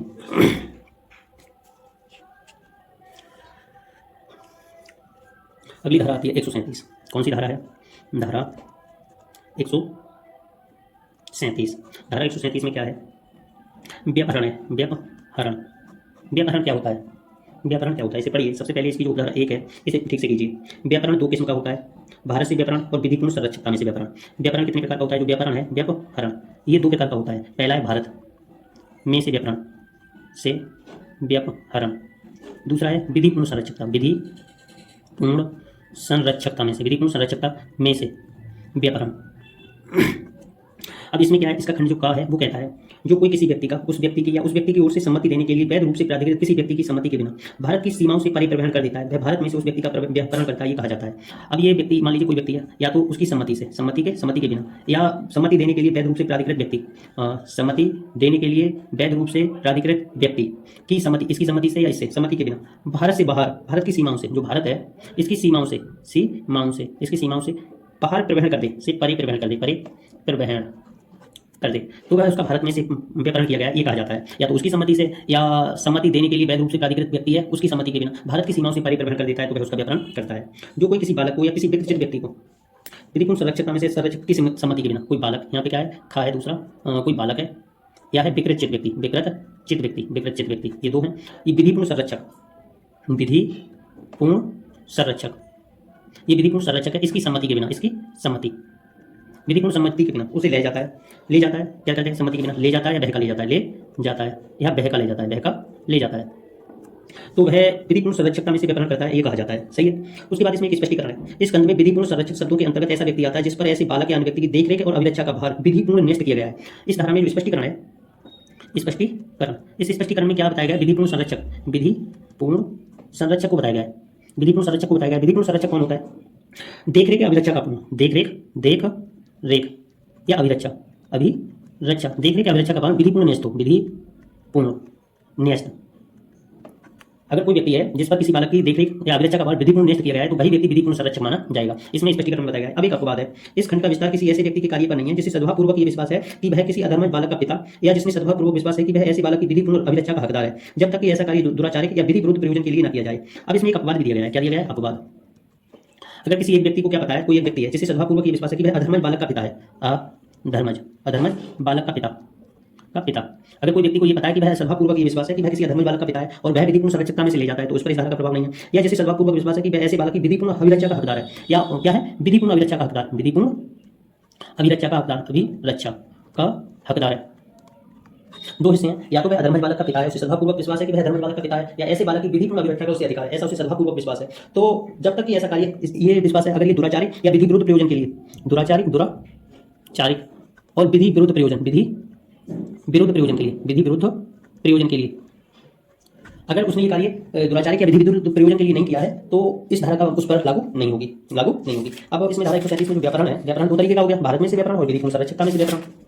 अब इसकी उपधारा 2 क्या कहती है? उपधारा 2 कहती है जो कोई भारत में से या विधिपूर्ण संरक्षकता में से किसी व्यक्ति का व्यापरण करेगा वह दोनों में से किसी भांति के कारावास से, उपधारा 2 में क्या इसके लिए दंड है? वह दोनों में से किसी भांति के कारावास से जिसकी अवधि 7 वर्ष तक की हो सकेगी, 7 साल तक की हो सकेगी, उसे दंडित किया जाएगा और जुर्माने से भी दायी होगा, प्लस फाइन भी देना होगा इस व्यक्ति को। अगर कोई व्यक्ति व्यापरण करता है, व्यापरण को इंग्लिश में क्या कहते हैं? व्यापरण का इंग्लिश होती है किडनैपिंग। क्या होता है? किडनैपिंग, ये किडनैपिंग होती है। अगर कोई व्यक्ति किडनैपिंग करता है, या तो भारत में से व्यापरण करता है या विधिपूर्ण संरक्षकता में से व्यापरण करता है, तो उस व्यक्ति के लिए 7 साल तक की सजा हो सकती है, जुर्माना भी होगा, जुर्माना भी देना होगा उसे। उसके बाद आती है धारा 137 के बाद 138 की तरफ आगे बढ़ते हैं। अब हम धारा 138 के विषय में बात करेंगे। 138 क्या कहती है? अपहरण को परिभाषित करती है। अपहरण को इंग्लिश में क्या कहते हैं? अबडक्शन कहते हैं। अबडक्शन क्या है? अबडक्शन है जो कोई किसी व्यक्ति को एक स्थान से जाने के लिए बल द्वारा विवश करता है या किन्हीं प्रवंचनापूर्ण उपायों द्वारा उत्प्रेरित करता है, करता है, वह उस व्यक्ति का अपहरण करता है, ये कहा जाता है। मान लीजिए ये ए नाम का व्यक्ति है, ये बल द्वारा विवश कर रहा है बी को किसी स्थान से जाने के लिए, या प्रवंचनापूर्ण उपायों द्वारा उत्प्रेरित करता है बी को किसी स्थान से जाने के लिए, तो यहाँ पर ए उस व्यक्ति का बी का अपहरण करता है, ये कहा जाएगा, अपहरण करता है, ये कहा जाएगा। उसके बाद आगे बढ़ते हैं, धारा 139 की तरफ आते हैं। कौन सी धारा है? धारा 139। धारा 139 में क्या है? धारा 139 में है, धारा 139 में क्या है? धारा 139 में है भीख मांगने के प्रयोजन के लिए बालक का व्यापरण या विकलांगीकरण। अगर क्या है 139 का क्या है? भीख मांगने के लिए, किसके लिए? भीख के लिए, भीख मांगे कोई बच्चा, इसके लिए उस बालक का व्यापरण या विकलांगीकरण, व्यापरण या विकलांगीकरण किया जाता है। तो इसकी इसे पढ़िए, इसकी उपधारा 1 क्या कहती है? उपधारा 1 कहती है जो कोई किसी बालक का इसलिए व्यापरण करेगा कि बालक का विधिपूर्ण संरक्षक ना होते हुए बालक की अभिरक्षा प्राप्त करेगा, या तो क्या है इसमें क्या है? या तो वह व्यापरण करेगा या अभिरक्षा प्राप्त करेगा, या तो ये व्यक्ति व्यापरण कर रहा है या उसका विधिपूर्ण संरक्षक स्वयं ना होते हुए बालक की अभिरक्षा इसलिए प्राप्त करेगा कि वह बालक भीख मांगने के प्रयोजन के लिए नियोजित या प्रयुक्त किया जाए। तो इसके लिए कि उसको व्यापरण करता है या उसकी अभिरक्षा प्राप्त करता है कि वह बच्चा भीख के काम में नियोजित किया जाए, नियोजित या प्रयुक्त किया जाए। वह कठिन कारावास जिसकी अवधि 10 वर्ष से कम की नहीं होगी, तो उस व्यक्ति के लिए सजा होगी वो रिगरस इंप्रिजनमेंट होगी, कठिन कारावास होगी, रिगरस इंप्रिजनमेंट होगी, जिसकी अवधि 10 वर्ष से कम नहीं होगी। इसकी अवधि कितनी होगी? 10 ईयर से कम की नहीं होगी, किंतु जो आजीवन कारावास तक की हो सकेगी, कितनी हो सकेगी? लाइफ इंप्रिजनमेंट की हो सकेगी, आजीवन कारावास तक की हो सकेगी, दंड नहीं होगा, प्लस इसे जुर्माना भी देना होगा, फाइन भी देना होगा, इस व्यक्ति को फाइन भी देना होगा। अब इसके बाद उपधारा 2 की तरफ बढ़ते हैं। उपधारा 2 क्या कहती है? जो कोई किसी बालक को विकलांग इसलिए करेगा कि ऐसा बालक भीख मांगने के प्रयोजन के लिए नियुक्त या प्रयुक्त किया जाए। अगर कोई व्यक्ति विकलांग करता है, क्या करता है? विकलांग करता है किसी बालक को, और क्यों? कि भीख के काम में नियोजित किया जाए, या प्रयुक्त किया जाए, तो प्रयुक्त किया जाए। वह कारावास जिसकी अवधि 20 वर्ष से कम नहीं होगी, तो जो इंप्रिजनमेंट होगा उसकी अवधि 20 साल से तो कम की तो होगी नहीं, 20 साल से कम की नहीं होगी, किंतु जो आजीवन कारावास या कितने की हो सकेगी? लाइफ इंप्रिजनमेंट हो सकेगी, और इस लाइफ इंप्रिजनमेंट का मतलब होता है रिमाइंडर नेचुरल लाइफ या शेष प्राकृतिक जीवन, अब देता कुछ, और इस व्यक्ति को फाइन भी देना होगा, जुर्माना भी देना होगा। अगर कोई व्यक्ति किसी बालक को विकलांग कर रहा है कि उस बच्चे को भीख के काम में नियोजित या प्रयुक्त किया जाए, तो उसे जो सजा है 20 साल से कम तो नहीं होगी, और तो 20 साल से कम तो किसी कीमत नहीं होगी, लेकिन उसकी आजीवन कारावास की हो सकेगी, और इस आजीवन कारावास का मतलब है कि उसके शेष प्राकृतिक जीवन के लिए कारावास। अब इसकी उपधारा 3 क्या कहती है? उपधारा 3 कहती है जहाँ की कोई व्यक्ति जो बालक का विधिपूर्ण संरक्षक नहीं है उस बालक को भीख मांगने के प्रयोजन के लिए नियोजित या प्रयुक्त करेगा, वहाँ जहाँ जब तक कि तत्प्रतिकूल साबित न कर दिया जाए। उपधारणा की जाएगी कि उसने इस उद्देश्य से उस बालक का व्याकरण किया था या अन्यथा उसकी अभिरक्षा प्राप्त की थी कि वह बालक भीख मांगने के प्रयोजन के लिए नियोजित या प्रयुक्त किया जाए। अब क्या है, विधिपूर्ण संरक्षक नहीं है। अगर कोई क्या है, ये बालक है, इस बालक का विधिपूर्ण संरक्षक नहीं है, ये बालक है ए इसका विधिपूर्ण संरक्षक नहीं है। ए जो है ये बालक का ए विधिपूर्ण संरक्षक नहीं है। तब उपधारणा क्या की जाएगी, उपधारणा की जाएगी क्या कि ए ने इसका व्यापहरण किया है, व्यापहरण किया है या अभिरक्षा प्राप्त की है, अभिरक्षा प्राप्त की है। किसके लिए प्राप्त की है, ताकि वह बच्चा भीख मांगने के काम में, भीख के काम में प्रयुक्त हो या नियोजित हो, ये नियोजित हो, इसलिए उसने अभिरक्षा प्राप्त की है। इस बात की उपधारणा की जाएगी। अब इसकी जो उपधारा 4 है, उपधारा 4 में कुछ चीजें बताई गई हैं। उपधारा 4 में बताया गया है कि कौन कौन से काम भीख मांगने के कार्य में आते हैं। इसमें ये बताया गया है कि भीख मांगने के कार्य कौन से हैं, भीख मांगने के कार्य कौन कौन से हैं, ये इसमें बताया गया है। अब इसमें पहला उपखंड है, पहले उपखंड में क्या है, लोक स्थान में भीख की याचना प्राप्ति, भीख की याचना या प्राप्ति, चाहे नाचने, चाहे गाने, नाचने, भाग बताने, कर्तव्य दिखाने या चीजें बेचने के बहाने या अन्यथा। इन बहाने से, अगर ये कुछ बहाने हैं, चाहे अभी ये बहाने कौन से हैं, बहाने हैं कुछ, इन बहानों से जैसे गाने नाचने, भाग बताने, गाने नाचने, भाग बताने, कर्तव्य दिखाने। अगर कोई नाचना, गाना, भाग बताना, कर्तव्य दिखाने या चीजें बेचने या अन्य तरीकों से या अन्य तरीकों से, अगर कोई गाने दिखा के, नाच के, भाग बताने, कर्तव्य दिखाने, चीजें बेचने या अन्यथा इन कार्यों से, इन लोक स्थान में इन कार्यों के द्वारा वह भीख मांगेगा। क्या करेगा, भीख की याचना करता है, भीख की याचना प्राप्ति करता है, भीख की याचना करता है या प्राप्ति करता है। इसका दूसरा क्लॉज क्या कहता है, दूसरा क्लॉज क्या है, भीख की याचना या प्राप्ति के प्रयोजन से किसी निजी परिसर में प्रवेश करना। क्या है, निजी परिसर में प्रवेश। अगर किसी निजी परिसर में प्रवेश किया गया किसी व्यक्ति ने, किसके लिए, भीख की याचना या प्राप्ति के लिए। अगर भीख की याचना करने या प्राप्ति के लिए कोई निजी परिसर में प्रवेश किया उसने, तो ये भी भीख के काम में आएगा। तीसरी चीज है जो बहुत महत्वपूर्ण है, इसे और देख लीजिए कि भीख अभिप्राप्त या उद्दापित करने के उद्देश्य से अपना या किसी अन्य व्यक्ति का या जीव जंतु का कोई व्रण, घाव, क्षति, विरूपता या रोग अभिदर्शित या प्रदर्शित करना। क्या है, कोई व्यक्ति भीख अभिप्राप्त करने के लिए,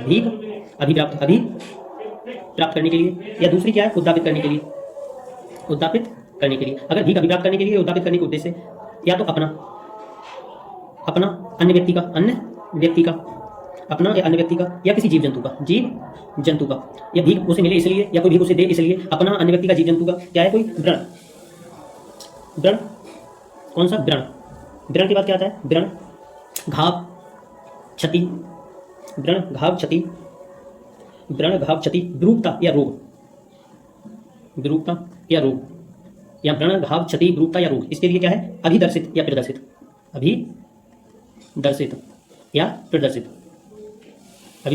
करना। भीख की याचना प्राप्ति के प्रयोजन से बालक का प्रदर्शित के रूप में प्रयोग करना। चौथा है, बालक का प्रदर्शित के रूप में प्रयोग करना, ताकि भीख मिले, भीख की याचना या प्राप्ति के लिए। अगर कोई व्यक्ति बालक को दिखा रहा है तो ये सारे कार्य भीख में आते हैं, बालक को दिखाना, प्राप्ति इसके लिए, या कोई शरीर में कोई क्षति, रोग, तो ये भीख के काम में आती है सारी चीजें। अपना व्रण है, घाव है, क्षति है, विरूपता है, रोग है, ये दिखाना, तो अपना किसी जीव जंतु का, या भीख मांगने के लिए किसी निजी परिवेश में प्रवेश कर जाना, नाचने, गाने, भाग बताने के द्वारा किसी भीख मांगना, ये चीजें बताई गई हैं इसमें। अब उसके बाद आती है धारा 140। धारा 140 से हत्या करने के लिए या फिरौती आदि के लिए व्यापहरण या अपहरण। क्या है, ये धारा 140 कहती है। धारा 1 में क्या है, हत्या या फिरौती के लिए व्यापहरण या अपहरण। इसमें पहली उदाहरण पढ़ लीजिए, जो कोई इसलिए किसी व्यक्ति का व्यापहरण या अपहरण करेगा कि ऐसे व्यक्ति की हत्या की जाए या उसको ऐसे बयानित किया जाए। पहली उदाहरण 1, अगर कोई व्यक्ति हत्या के लिए या बयानित इस प्रकार बयानित किया जाए, बयानित किया जाए कि वह अपनी हत्या के खतरे में पड़ जाए, बयानित किया जाए कि हत्या के खतरे में पड़ जाए, पड़ जाए वह आजीवन कारावास से, तो उस व्यक्ति के लिए सजा होगी वो लाइफ इम्प्रीजन, आजीवन कारावास से, या कठिन कारावास से, या रिगरस इम्प्रीजनमेंट से, जिसकी अवधि 10 वर्ष तक की हो सकेगी, जिसकी अवधि कितनी हो सकती है, 10 ईयर तक की हो सकती है, दंडित किया जाएगा। और इसे फाइन भी लगाना होगा, और इसे फाइन भी देना होगा।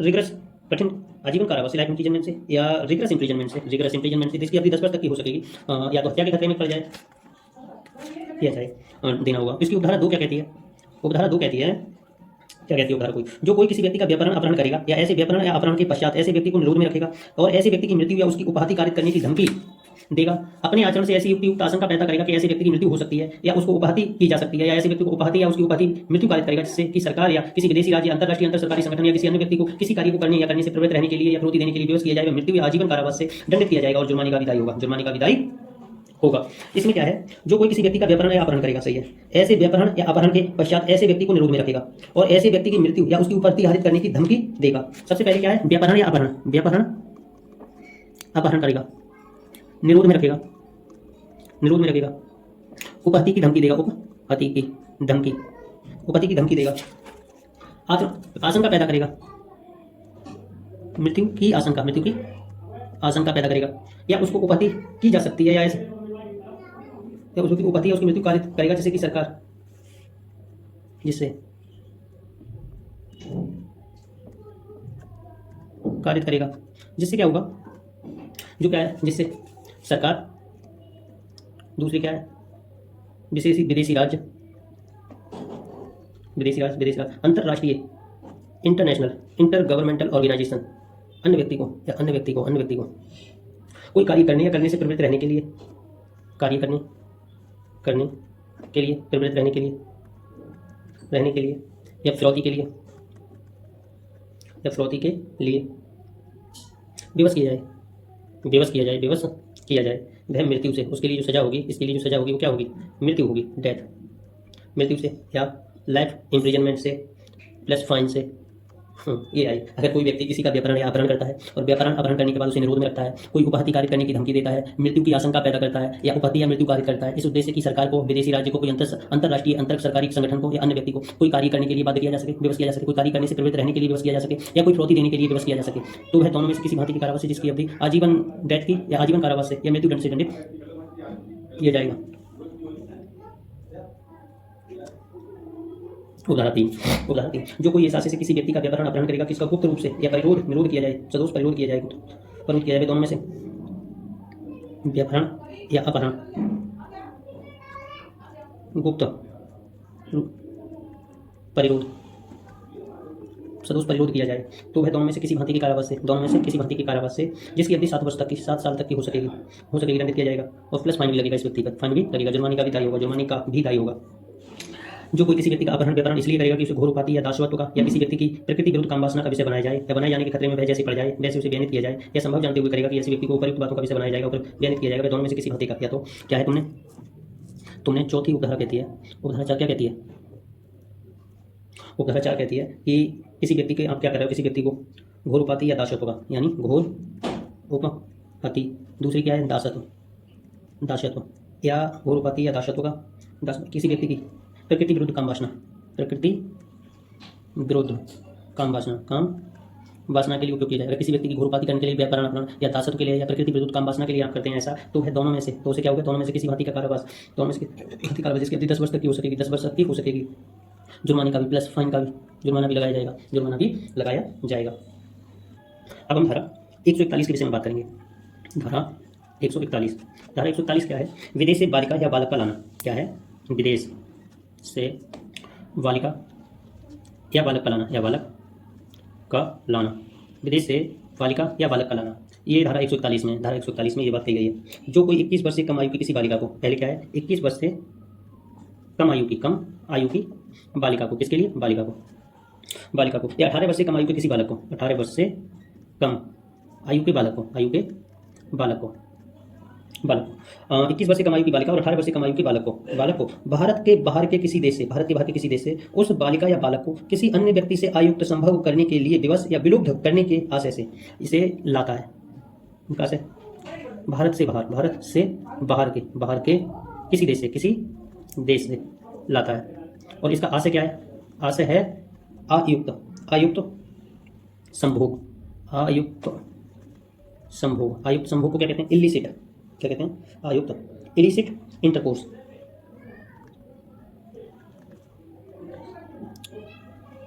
इलिसिट इंटरकोर्स के लिए। या दूसरा क्या है? आयुक्त संभोग के लिए, विवश करने के लिए, विवश या विलुब्ध,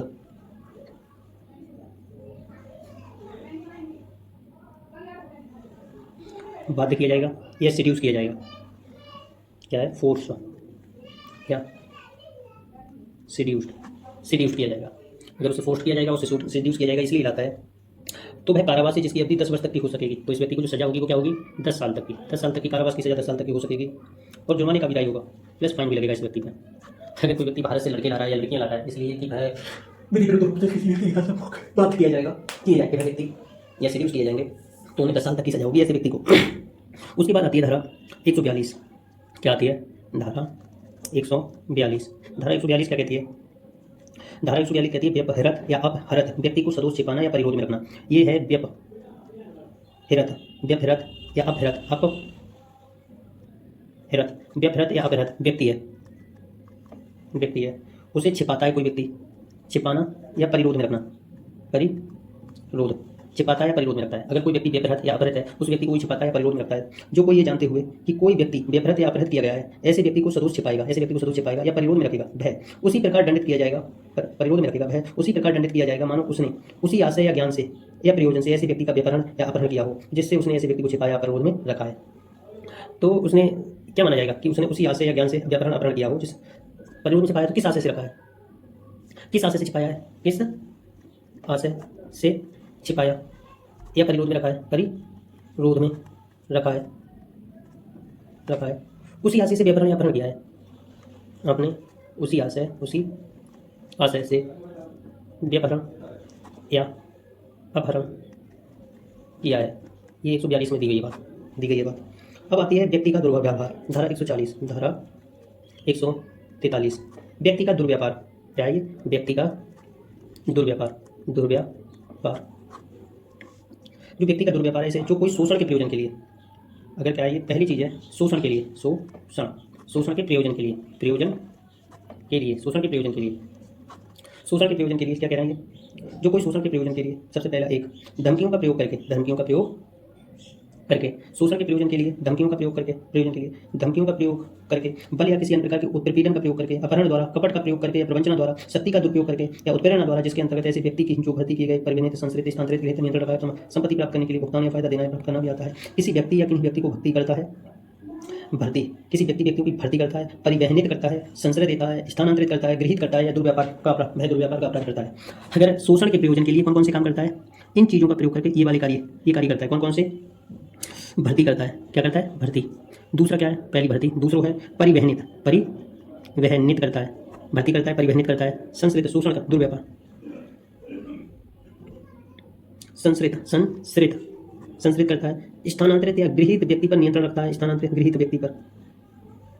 चौथो, स्थानांतरित या गृहीत व्यक्ति पर नियंत्रण रखता है, क्या रखता है?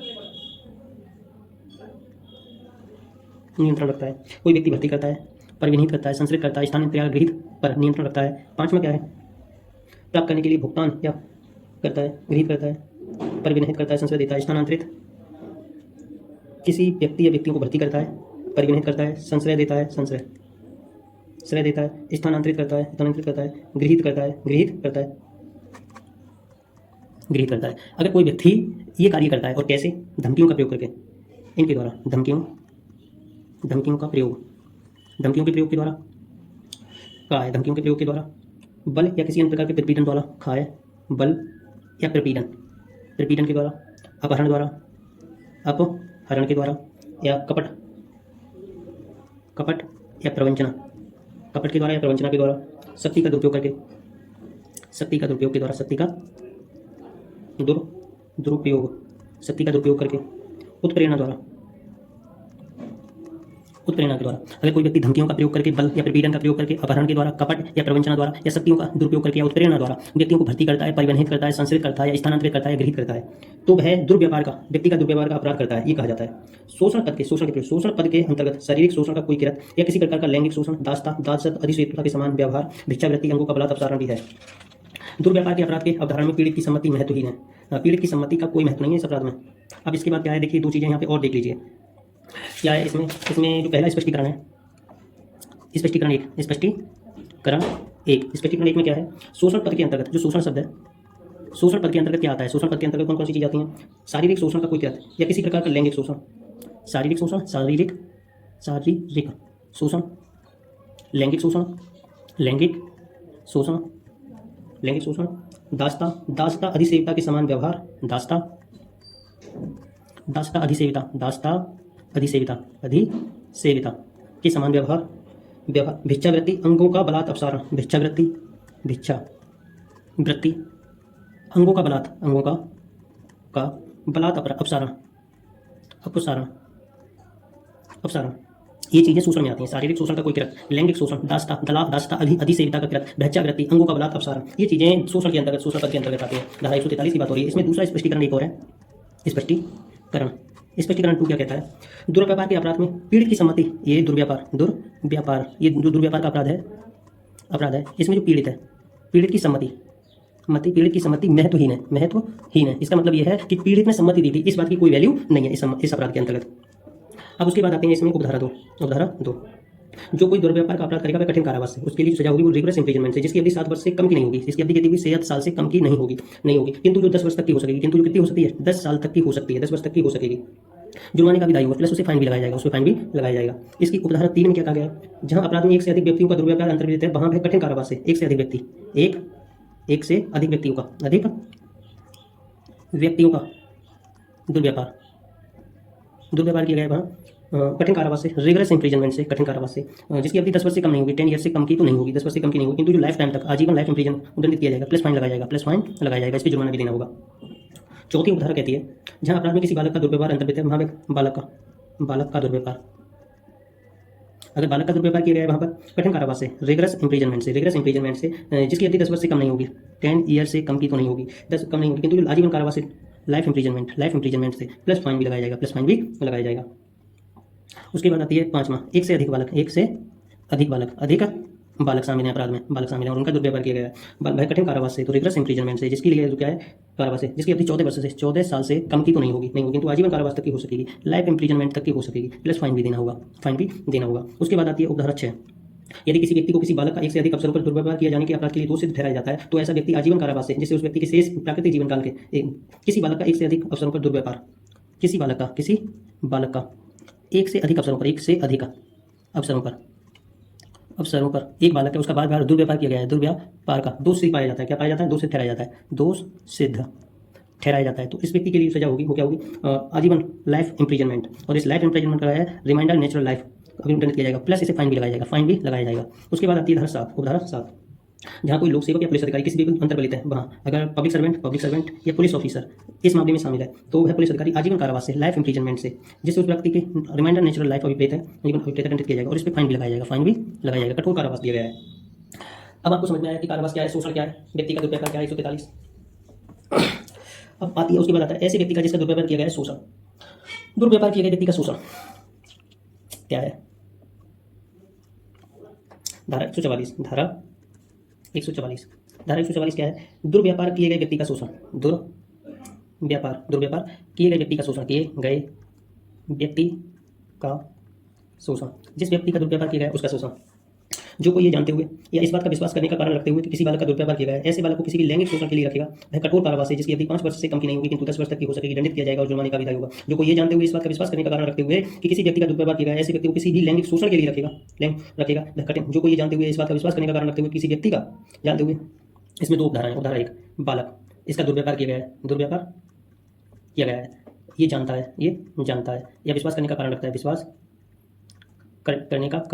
है, तब लैंगिक शोषण के लिए रखेगा उसका, तो क्या होगा? वह दोनों में से किसी भांति के कारावास से, रिगरस इंप्रिजनमेंट से, कठोर कारावास से, जिसकी अवधि 5 वर्ष से कम की नहीं होगी, 5 ईयर से तो कम की तो नहीं होगी, 10 वर्ष तक की हो सकेगी, किंतु 10 ईयर तक की हो सकेगी, प्लस फाइन देना होगा, इसे फाइन भी देना होगा।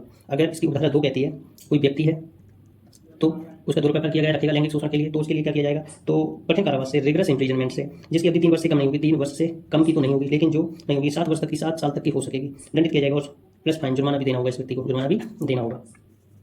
उसके बाद आती है धारा दासों का अभ्यासिक ब्यौरा, दासों का, जो कोई अभ्यासता दासों का आयात करेगा, निर्यात करेगा, अपसारित करेगा, खरीदेगा, बेचेगा, उनका दुर्व्यवहार या व्यवहार करेगा वह आजीवन कारावास से। इसके लिए आगे बढ़ते हैं, थोड़ा रुकना पड़ेगा। अब हम धारा 145 के विषय में बात करेंगे। धारा 145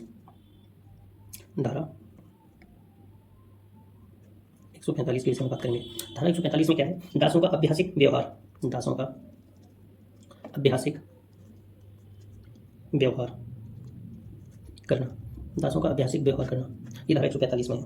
अगर कोई व्यक्ति है क्या करता है, दासों का, ये दास हैं, दासों का क्या करता है, आयात करता है, निर्यात करता है, आयात करता है, निर्यात करता है, अपसारित करता है, अपसारित करता है, या खरीदेगा बेचेगा, खरीदता है, बेचता है, आयात करता है, निर्यात करता है, अपसारित करता है, खरीदता है, बेचता है, उनका दुर्व्यापार या व्यवहार करेगा, दुर्व्यापार या व्यवहार करेगा। जो कोई दासों का आयात करता है, निर्यात करता है, अपसारित करता है, खरीदता है, बेचता है, दुर्व्यापार करता है या व्यवहार करता है, ये इतनी चीज़ें जो कोई करता है, वह आजीवन कारावास से उस व्यक्ति के लिए सजा होगी, वो आजीवन कारावास, लाइफ इम्प्रिजनमेंट की सजा होगी, आजीवन कारावास से, या दोनों में से किसी भांति के, या दोनों में से किसी बहुत टाइप के जो दोनों टाइप के अपराध, दोनों में से किसी भांति कारावास है जिसकी अवधि 10 वर्ष तक की, 10 वर्ष से अधिक नहीं होगी। कितनी होगी? 10 वर्ष से अधिक नहीं होगी, जिसकी अवधि 10 वर्ष से अधिक नहीं होगी, दंडित किया जाएगा।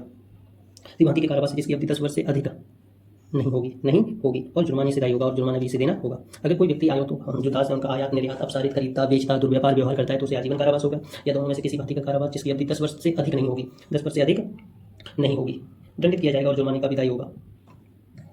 अब उसके बाद 10 वर्ष से अधिक नहीं होगी, दंडित किया जाएगा। अब उसके बाद आती है एक नई धारा, ये धारा 100 किसकी बात आती है? धारा 146, 146 विधि विरुद्ध अनिवार्य श्रम। क्या है? विधि विरुद्ध अनिवार्य श्रम, विधि विरुद्ध अनिवार्य श्रम की बात आती है। विधि विरुद्ध अनिवार्य श्रम क्या है? जो कोई किसी व्यक्ति को उस व्यक्ति की इच्छा के विरुद्ध श्रम करने के लिए विधि विरुद्ध तौर पर विवश करेगा। अगर ये क्या है, ये कोई व्यक्ति ए है, अगर ये व्यक्ति ए है, इस व्यक्ति की इच्छा के विरुद्ध अगर एक व्यक्ति ए है और इस ए की इच्छा के विरुद्ध श्रम करने के लिए विधि विरुद्ध तौर पर विवश करेगा, श्रम करने के लिए, किस करने के? श्रम करने के लिए विधि विरुद्ध तौर पर विवश करेगा, विधि विरुद्ध तौर पर विवश करेगा। क्या करेगा? विवश।